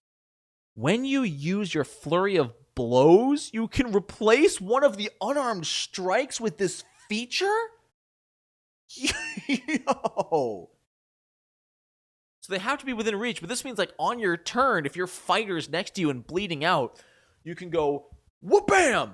It'll be okay. Bonus action, whoop-bam! Dude, that's really cool. Oh, I like that. You have to spend a key point, so it's not overpowered. I agree, Raving Bean. The way it's assembled isn't perfect. It's not like Pathfinder core rulebook levels of bad. I mean, it's fine. It's okay. I would rather have a PDF, like, of a normal rulebook. I'm not a fan of it being on D&D Beyond, but yeah. Punch, punch, punch, punch, punch. It's okay, buddy. Take some hit points. Punch, punch, punch, punch. Hand of Harm, same level. You use your key to inflict wounds. When you hit a creature with an unarmed strike, you can spend a key point to deal extra Jeez! Dude, that is just, when you hit someone, spend a key point to hit them again, but it's necrotic damage, and you use wisdom instead of strength. Nice. Yeah, it is more of a problem with D&D Beyond. I'm not a fan... Alright, mini rant time. I don't like that Wizards has given full digital property, like ownership, to D&D Beyond. I get it. It's probably a smart business move. But I love PDFs, dude. My freaking Pathfinder PDFs, they're so good. They're so easy to use. They have nice little search bars. It's not fun to look at. It's once per turn? Okay, gotcha. Still, that's like... And again, you still have to spend a key point, so it's limited. But hey, that's an extra. That's like a guaranteed extra hit. That's awesome. They also give PDF. I never found the PDF. I've heard, from what I've been told, I asked multiple people, they say D&D books technically do not exist legally in PDF form. And I don't know where I would get it. You can administer even greater cures with a touch, and if you feel it's necessary, you can use your knowledge to cause harm. When you use Hand of Healing, you can end blinded, deafened, paralyzed, poisons, or disease, or blind, deafened, paralyzed, poisoned, or stunned, or a disease. Wizards is technically in competition with D&D Beyond. I don't think that's true. I think they're working together. I think Wizards is giving D&D Beyond full ownership of their digital products, and Wizards is just taking the obviously a cut of this and then their physical products.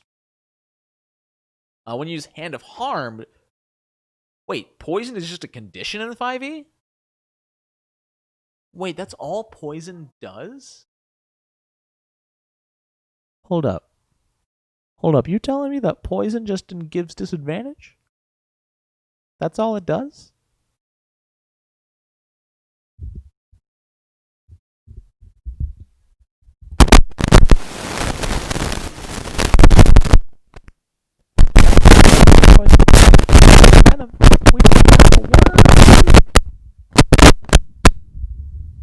Anyway, now that now that part of the stream's over with, the whatever the word is for I might be drunk at this point.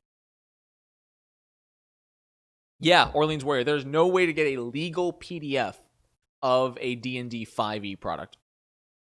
Oh shoot, did I break everyone's ears? I'm so sorry. Wait. I'm so sorry. I'm so sorry. My mic breaks sometimes. I think we're good. Okay, we're good. Sorry, the freaking cord on this mic is broken. I apologize for breaking your eardrums. I just used sound burst. I just dealt some damage. Y'all failed your fortitude saves. Are we good now? I think we're good, right? I'm so sorry. I need to get a new mic at some point. This thing was cheap, but the wire is already breaking a little bit. Thank you, Cormac. Thank you, James. Oh, God. This is why I don't touch my mic. This is why I don't do anything funny. But yeah, long story short, poison sounds stupid in 5e. Pathfinder 2e for the win. I was just making fun of the poison condition. That's it. I was just saying Pathfinder 2e handles poisons way better than D&D. Solid damage. Flurry of Healing and Harm. You can now mete out a flurry of comfort and hurt. Oh my god! You can replace every attack with Hand of Healing or Hand of Harm. But you can still... Wait. In addition, when you make an unarmed strike, you can... Okay, you can still only use Hand of Harm once. Okay. But wait, that means for 1 key point at level 11... You can heal. Sorry, I need a reminder of how Flurry of Blows works. I just need a quick reminder. Jump to Flurry of Blows. Spend 1 key point to make 2 unarmed strikes as a bonus action. Okay, so it's only 2. Still, when you use Flurry of Blows, you can now heal for 2 martial arts die plus double your wisdom modifier. So if you have +4 to wisdom at level 11, you can heal for what? 2d8 plus 8? You can now punch someone to life. I love it.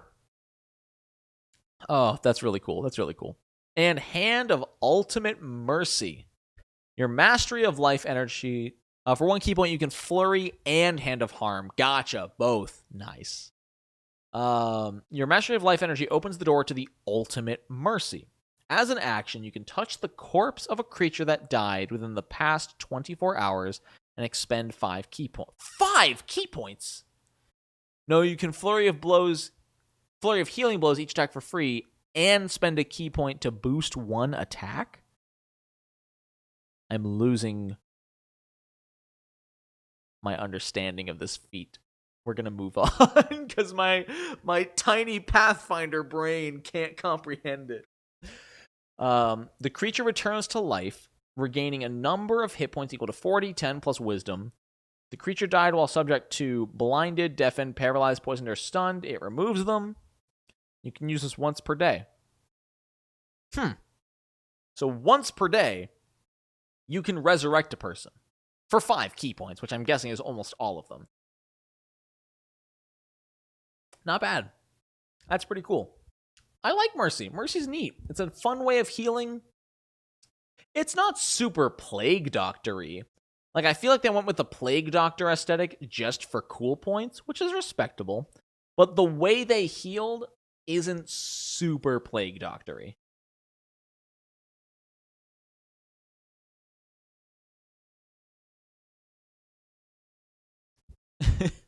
It's the massage therapy class. All right. 5 out of... Wait, you get 17 key points per day? Jeez, that's disgusting. Okay. All right, for the most part, I haven't been impressed with the Tasha quotes. Note to self, create a spell that lets you throat punch people with your ghost. That's really good. All right, let's read this verbatim here. A monk who follows the way of the astral self believes their body is an illusion. They see their key as a representation of their true form, an astral self. This astral self has the capacity to be a force of order or disorder, with some monasteries training students to use their power to protect the weak or other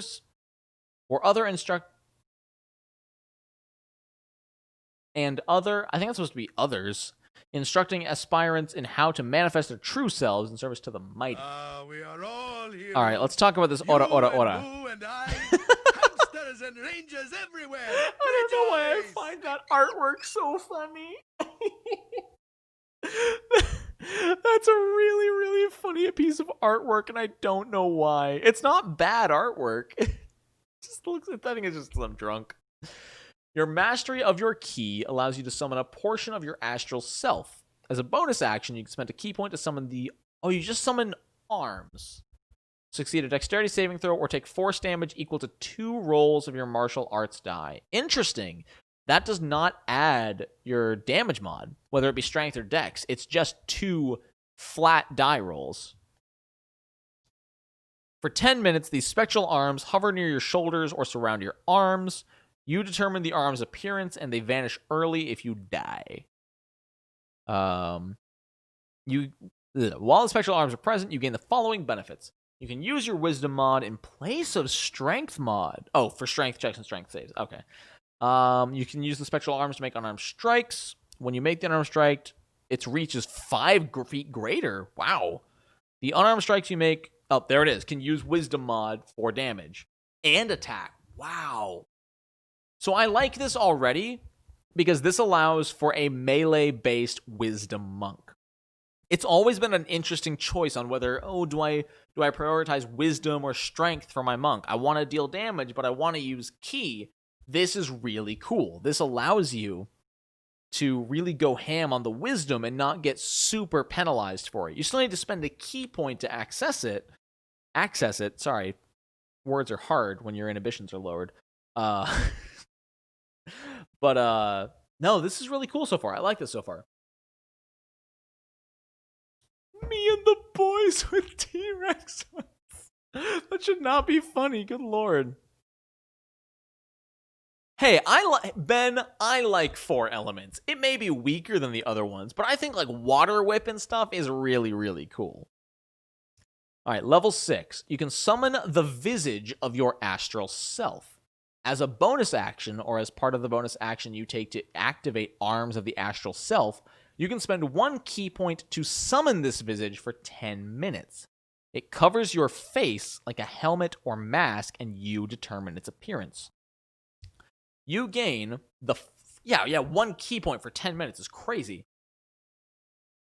How strong would this be in Pathfinder? Because I want to play it. Who knows? Maybe I'll homebrew this. This seems like one that would be really fun. The hard part is this is similar to Summoner. This is very similar to Summoner with Synthesis in Pathfinder 2e. So it would be tough to differentiate the two. So for 10 minutes, you get see normally in darkness up to 120 feet, advantage on insight and intimidation checks. When you speak, you can direct your words to a creature of your choice within 60 feet. Basically, telepathy. That's the word. Alternatively, you can amplify your voice so all creatures within 600 feet can hear you. Good lord. Well, these actually aren't that powerful benefits. I'll be honest. These are kind of weak for a key point. Dark vision, insight, and intimidation's fine. But never did get that summoner video. Dude, I still need to. I still need to make a summoner, because we did make a Magus. I never did make a summoner. To its own class archetype. Really, Musard? Interesting. Do I think they'll bump the number of slots for Magus and Summoner? At most, by 1. Because Magus and Summoner have so much use, so much they can do without spell slots. They don't want to give them so many spells that they're just outright better than a caster. That's true, Zam. Out of combat, it's pretty good. And this is super flavorful. When you have both your astral arms and visage summons, this costs a key point, you can cause the body to appear.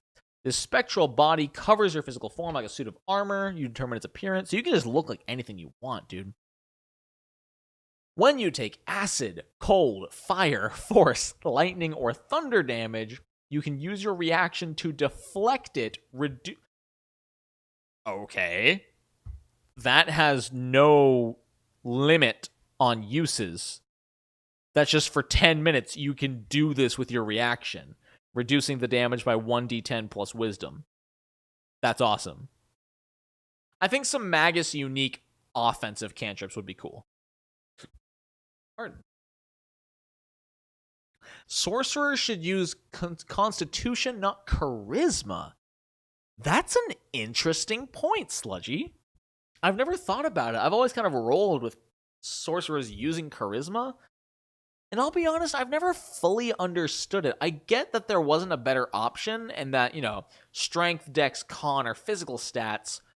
Charisma, wisdom, intelligence were mental stats. They had to use a mental stat. But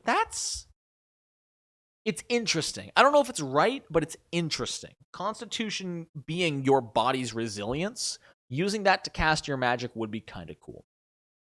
But not what we're talking about today. Once on each of your turns, when you hit a target with the arms of the astral self, you can deal extra damage equal to your martial arts die. Okay, so just roll an extra die when you hit.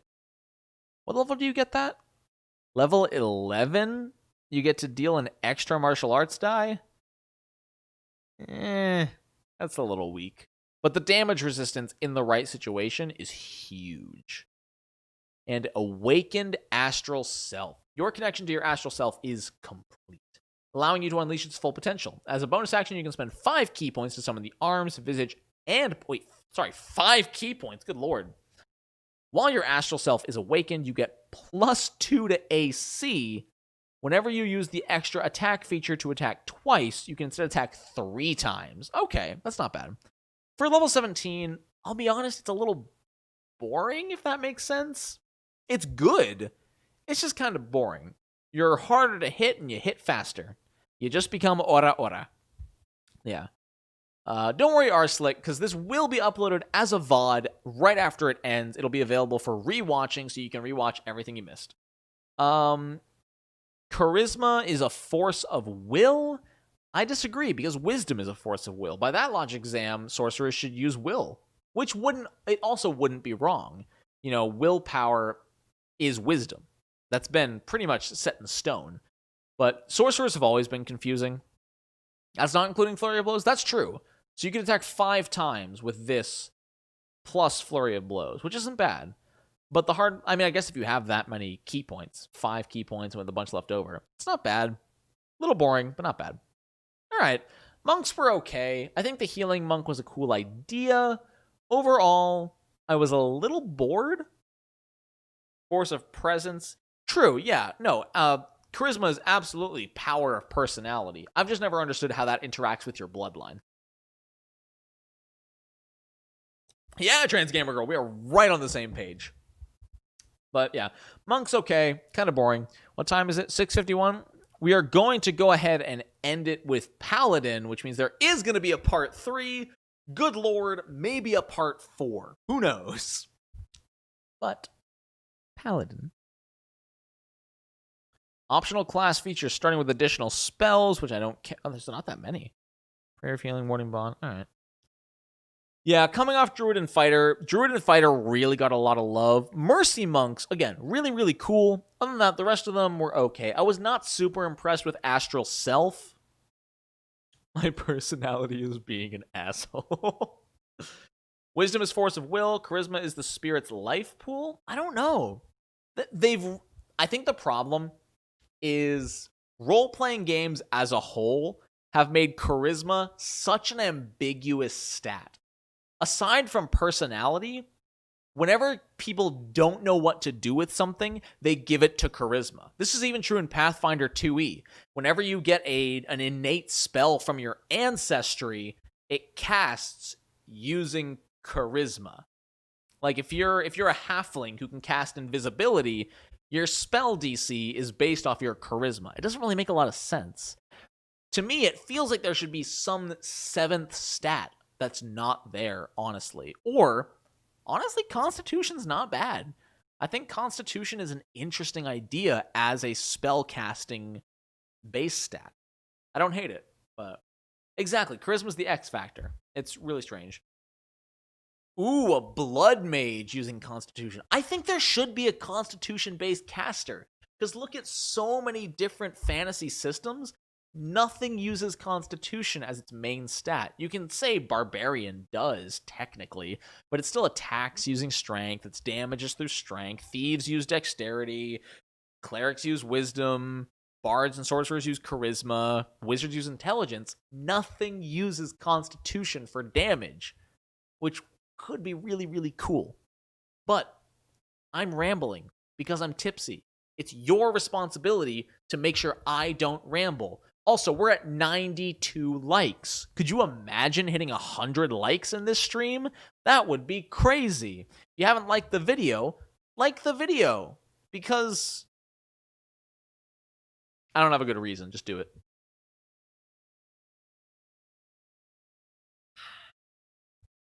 Moving on to Paladins. Blessed Warrior. Get 2 cantrips from the Cleric's spell list. They're Paladin spells. Charisma is your spell casting ability. Whenever you gain a level in that class. Okay. All right, that's not bad. That's kind of cool. It's trading away your whole fighting style for 2 cantrips. Overall, probably not worth it. Whoa! All right, we just bumped up to 100 likes. I looked away for 2 seconds.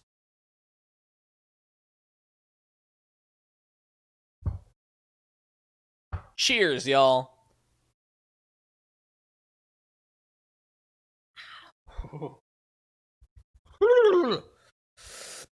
And ladies and gentlemen, I think that's what we're going to call the drinking for now. We've done a number here. We've done a solid number here. Well played. Y'all got me good. Ooh. They get blind fighting, which we saw in Fighter. They get interception. Okay, so they don't get anything that fighters didn't get. I like the Blessed Warrior idea. Exactly, dude. Arslick, a Constitution-based class would be neat because they would be an awesome tank. You have to balance it so they can't do insane damage, but it'd be cool to use it in that way. It'd just be a nice way to flip the system on its head. As a class that focuses on dude, I need to play Pathfinder. Chug the bottle? No. Because I'm responsible. Always drink responsibly. Harness Divine Power. This is an optional feature. You can expend a use of Channel Divinity to fuel your spells. As a bonus action, touch your holy symbol, utter a prayer, and regain an expended spell slot. No higher than half your proficiency bonus. I understand why they limited it, because Divine Smite is so strong. But this seems... Pardon me. This seems kind of weak. This means at 3rd level, you can get an extra 1st level spell slot. At 7th level, you can get, 2 2nd level spell slots? Even at level 20, you can get, 2 3rd or 2 4th level spell, or 3 4th level spell slots at level 20? It's meh. Paladin having access to cantrips is very strong, as they suffer if they can't hit enemies like fun. That's fair. That's fair. Giving a purely melee martial, not melee, but martial class cantrips is pretty powerful. Zam, I think that would be cool. Something a la Vladimir from League of Legends, which uses health to cast spells, but also heals from their own spells, like Stealing Blood, would be cool. Like, especially in something like Pathfinder, being able to cast a spell that deals damage to yourself, and if they fail their save, you get some of that health back, but if they succeed their save, you lose the health, would be interesting. If we get you to 150 in the next 5 minutes. Hey, we got 20 minutes. Yeah, Harness Divine Power is fine. I think it's fair because of Divine Divinity. Yeah, and they are half casters. We homebrewed a Blood Mage as a con caster for a 5 torches deep game, and it had the highest HP. It was a good... See, that's what's missing from TTRPGs, is tank casters. Pathfinder has tried to do this a little bit, like Dragon Sorcerers with the right builds can kind of tank, but not as well as like a champion or a fighter. I think spellcaster tanks is an untapped resource mechanically for TTRPGs. Keep going. I'm designing an RPG system and I was like, oh, that's going on here. Let's go, Cormac. Yo, tell us more about what you're designing in the chat. Feel free to plug, dude. Martial versatility. When you reach a level in this class that grants ASI, replace fighting style. That's fine. At 3rd level, a paladin gains the Sacred Oath feature. Oh, that's just the subclass. We need a Cho'Gath caster. What? You mean one that just goes spikes, spikes, spikes, spikes. 100 to 0. I hate when my League of Legends knowledge comes out. I haven't played in like 3 years, but there's so much League of Legends stuck up here. All right. Oath of Glory. Paladins who take the Oath of Glory believe they and their companions are destined to achieve glory. Dude, this would be so fun to roleplay. Like, guys, I know we're meant for greatness. Just trust me, all right? Things are gonna go really, really well for us. Artificer is sort of a half-caster, similar to a Paladin. They can be tanky. They're a little more caster than tank, though. Nerd. My 23 AC level 4 Blade Singer wizard disagrees. Spikes, what is he, Dr. Wily? Damn it, you can't do this to me when I'm half a bottle deep. Stop it.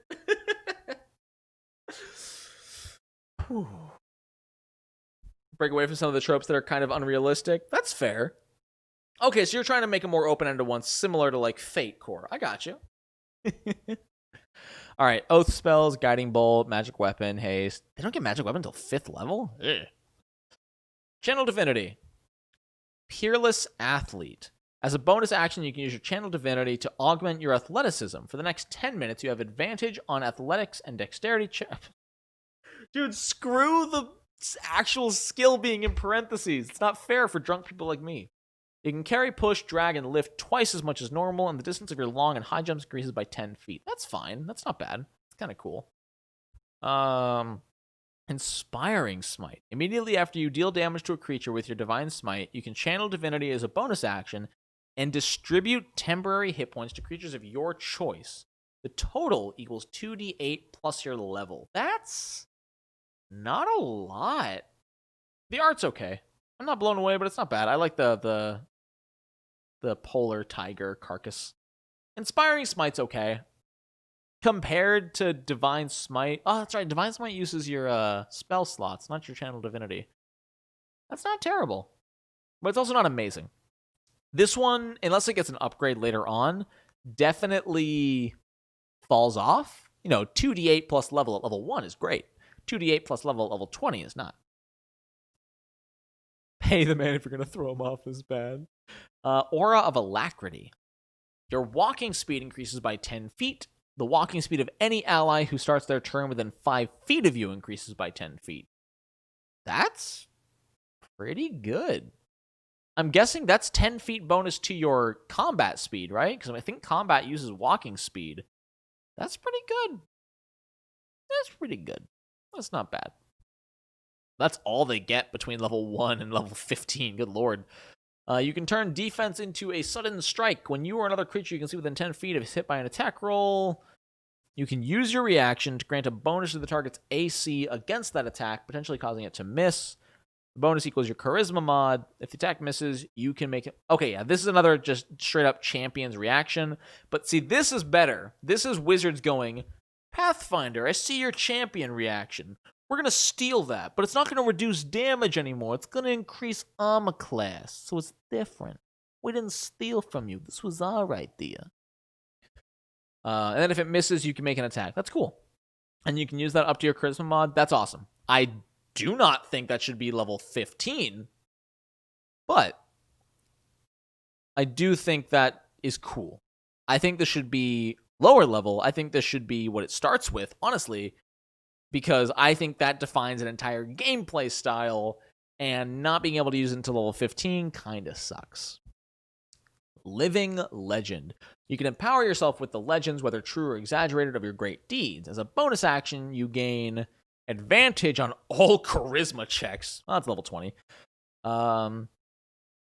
Once per turn, if you miss, you hit instead.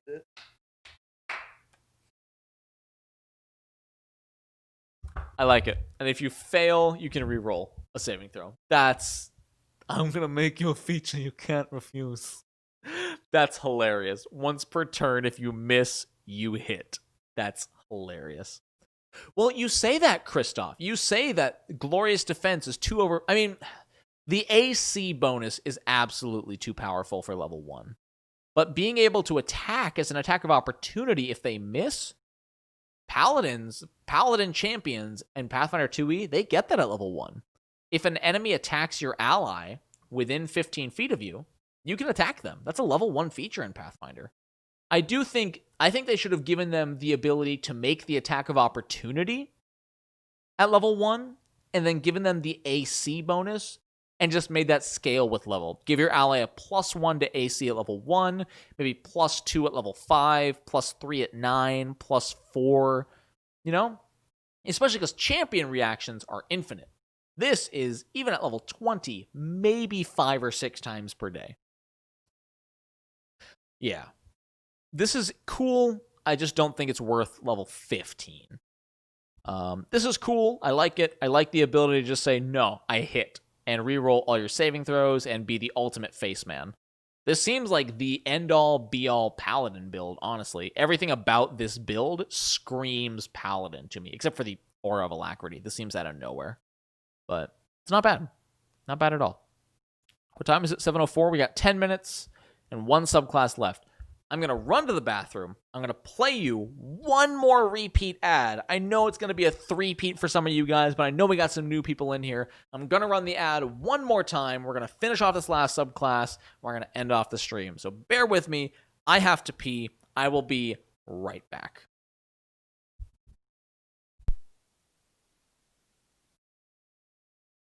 I keep forgetting I have to hit the add button after it ends to reset it, and then hit it again to start it. So, I'll be right back.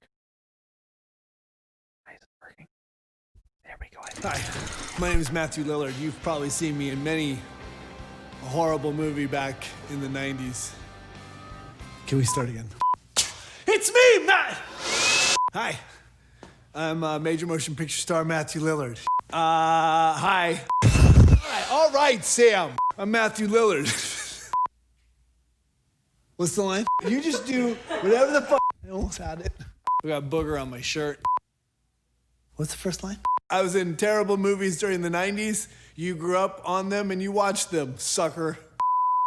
My name is Matthew Lillard. You may know me as Beetle from Beetle and Grimm's. Last couple of years, our company is focused primarily on the DM, creating battle maps, in-world handouts, jewelry items, and of course, stuffed animals. Now it's time to focus on you, the players. Because when we gather around a table, we're not there to hear a story, we're there to tell a story. All of us. And sometimes that story goes on for years and is remembered only on coffee-stained scraps of paper or 3 random journals. But worst of all, it's in your head. And why is that bad? Because Because I'm not that smart. Bill's way smarter than me. When he says it's Grim that killed the frost giant that was on its way to destroy the town, I can't really argue with him because I don't have it on a journal. And if I had it in a journal, sitting on a bookshelf, you could just say, hey, check out my journal. We all know the problem with a journal. In a real game, when are you gonna use that thing? On a real night of gaming, you bounce from a core rule book, the advanced player's guide, and of course your character sheet. And the entire game goes like boom, to boom, to boom, to boom, to boom, boom, boom, boom, boom, boom,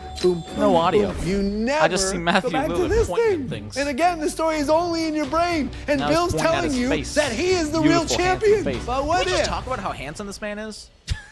Stay with me here. What I'm if? just trying to provide useful, interesting commentary. But I'm excited. I'm excited for the Oath of the Watchers. What Sure, if I have we nothing interesting created to say. a I have single nothing book funny to say. specifically I'm just tailored for drunk your and character rambling. class? I'm gonna let you enjoy the rest of the What if ad. it had an enormous character sheet to record every detail of your character? Every stat, every strength, weakness, magic item, enemy, ally, even your familiar. And then took all the official Pathfinder rules, the spells, feats, and skills that you need for your class and your class only, and combined that with an expansive journal to capture your story. And obviously, it's only useful if it's on heavy paper to handle the years of wear and tear, and bound on a lay-flat binding so you can use every inch of it. And of course, us being us, we add amazing artwork from across the Pathfinder universe, as well as our own custom pieces, commissioned specifically for this book. And that's why I'm here today, to introduce you to Beetle and Grimm's complete character chronicle. Character sheet, rulebook, journal, all in one. The tools to tell your story and the pages to preserve it. If my story had been included in one of these, I'm pretty sure that Beetle, the greatest dungeon delver ever, would have been the true hero of the group. Not Bodum, not Tanner, and definitely not Grimm. Because it all would have been written down, the incontestable truth. Or at least, a well-documented lie. Which is just as good. I'm Matthew Lillard, and we are Beetle and Grimm. Y'all should totally click that link I just put in the chat and check it out. Isn't the Pathfinder 2e Iron Golem super goofy? I don't remember. I don't remember any of the golems coming off as super goofy. But we've got 7 minutes to get through the Oath of the Watchers. So let's check it out. The Oath of the Watchers binds paladins to protect mortal realms from the predations of extraplanar creatures. Doesn't this already exist as the 5e Ranger Horizon Walker? All right. Oath spells, alarm, detect magic. They get Moonbeam? Paladins get Moonbeam? All right. Dude, I feel that tabletop Musard. Like I've been on the fence, and now that I'm drunk, I'll probably buy one after the stream. But I really want one of those journals. They do sell them for $10 less for PDF, so it's $25 for a PDF of any of the classes, which in some cases is better as it's reusable, so you can reuse that PDF over and over again. But man, I really want that freaking book, dude. It looks so sexy. All right. Moonbeam defeats extraplanar creatures. You know all those extraplanar creatures. They're allergic to the moon. Channel Divinity. Watcher's Will. You can use your Channel Divinity to invest your presence with the warding power of your faith. As an action, you can choose a number of creatures you can see up to your Charisma mod. For 1 minute, you and those creatures have advantage on Intelligence, Wisdom, and Charisma saving throws. Exactly, Musa. I'd love to hold it in my hand. That's not bad. It's okay. If you know what your opponent is going to do, that's really good. If you don't, not great. But how about Abjure the Extraplanar?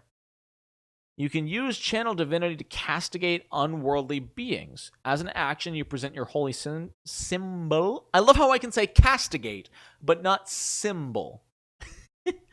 Oh, Moonbeam reveals shapeshifters and doppelgangers. Sorry, according to Zam, doppelgangers. You never want to get tricked by a doppelganger. Each aberration, celestial, elemental, fae, or fiend within 30 feet that can hear you must make a wisdom save. On a failed save, they are turned for one. That's cool. Interesting. So this is like Turn Undead, but for extraplanar. That's neat. It just makes them fleeing. You can only use the dash action or to try to escape. All right. Again, so yeah, it's a real doppelganger. Huh. Definitely weaker, but well, Abjure the Extraplanar is super flavorful. I'm not sure where Watcher's Will comes in. Like, your warding power of your faith. Yeah, you could say that as the reasoning for any paladin. I'm not a fan of Watcher's Will flavor-wise, as it just seems like they were like, we don't know what to do for the Watcher. Advantage on saving throws. They'll be fine with it. Yeah, this seems low effort. Abjure the Extraplanar is cool. Aura of the Sentinel. You emit an aura of alertness while you aren't incapacitated. When you and any creatures within 10 feet of you roll initiative, you all gain bonus to initiative equal to your proficiency. I like that. Oh, fair point, Shadowclaw. No limit on CR. That's fair. It's just... well, but it's still a saving throw. So if they're a higher level than you, they'll likely succeed. But yeah, that still means if a level 20 Celestial fails their saving throw against your level 1 Paladin, they will run away from you. Interesting. I like this a lot. This is really cool. Yeah, as long as you guys all stick together, everybody gets, at level 7, +3, +4 to their initiative roll? That's huge.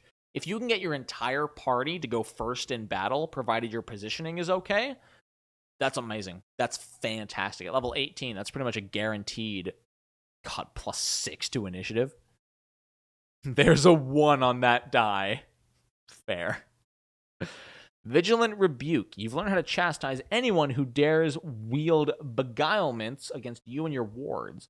Whenever you or a creature you can see within 30 feet succeeds an intelligence, wisdom, or charisma save. Ooh, okay, that's some really cool synergy with your original feature. Give them advantage on intelligence, wisdom, and charisma saves. And then, whenever you or a creature succeeds an intelligence, wisdom, or charisma save, you can deal 2d8 plus charisma mod force damage to the source of that saving throw. And there is no limit on this. This doesn't use proficiency. This doesn't use charisma as a resource. This is really good. 15th level might be a little late, but it's still really cool.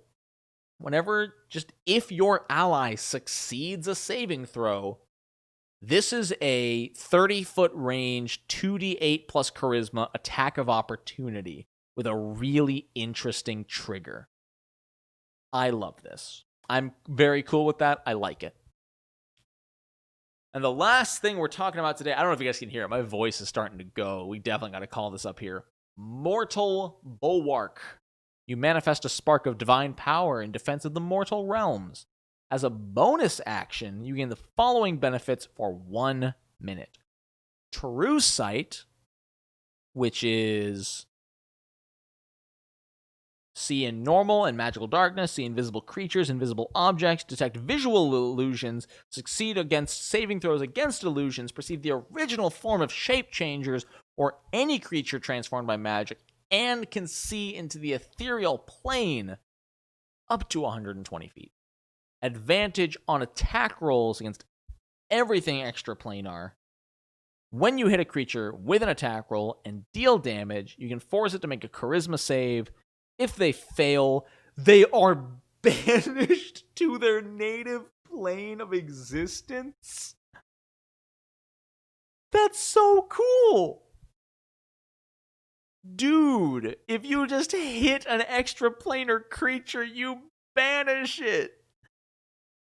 Now, you can only use this once per long rest or expend a 5th level spell slot. But damn, how often are you going up against extraplanars? If you're going up against an extraplanar more than once per day, there's a problem. That's really cool. I love what they've done with Oath of the Watchers. I don't think it's necessarily the best named subclass, but I love what they did with it. This is really cool. I love the idea they've run with, and I like it. I like everything about it. That's also a Pathfinder 1E feature. Nice. All right. In the right campaign, this is fantastic. In the wrong campaign, this is useless. But, so is the champion in Pathfinder. All right, ladies and gentlemen. Well, that is going to have to be it from me. It is 7:16. I have gone 1 minute over time. But I want to say thank you all so much for coming out tonight. This was awesome. We have more to do. We're not even on the Ranger yet. We still have to do Ranger, Sorcerer, Wizard, Warlock. There's more to do. There's going to be a part 3 next week. And I am super excited to see you guys there. So thank you so much for watching. It's a lot more awkward to end a stream than it is to end a video. Maybe I'll stream more in the future, even once this is done.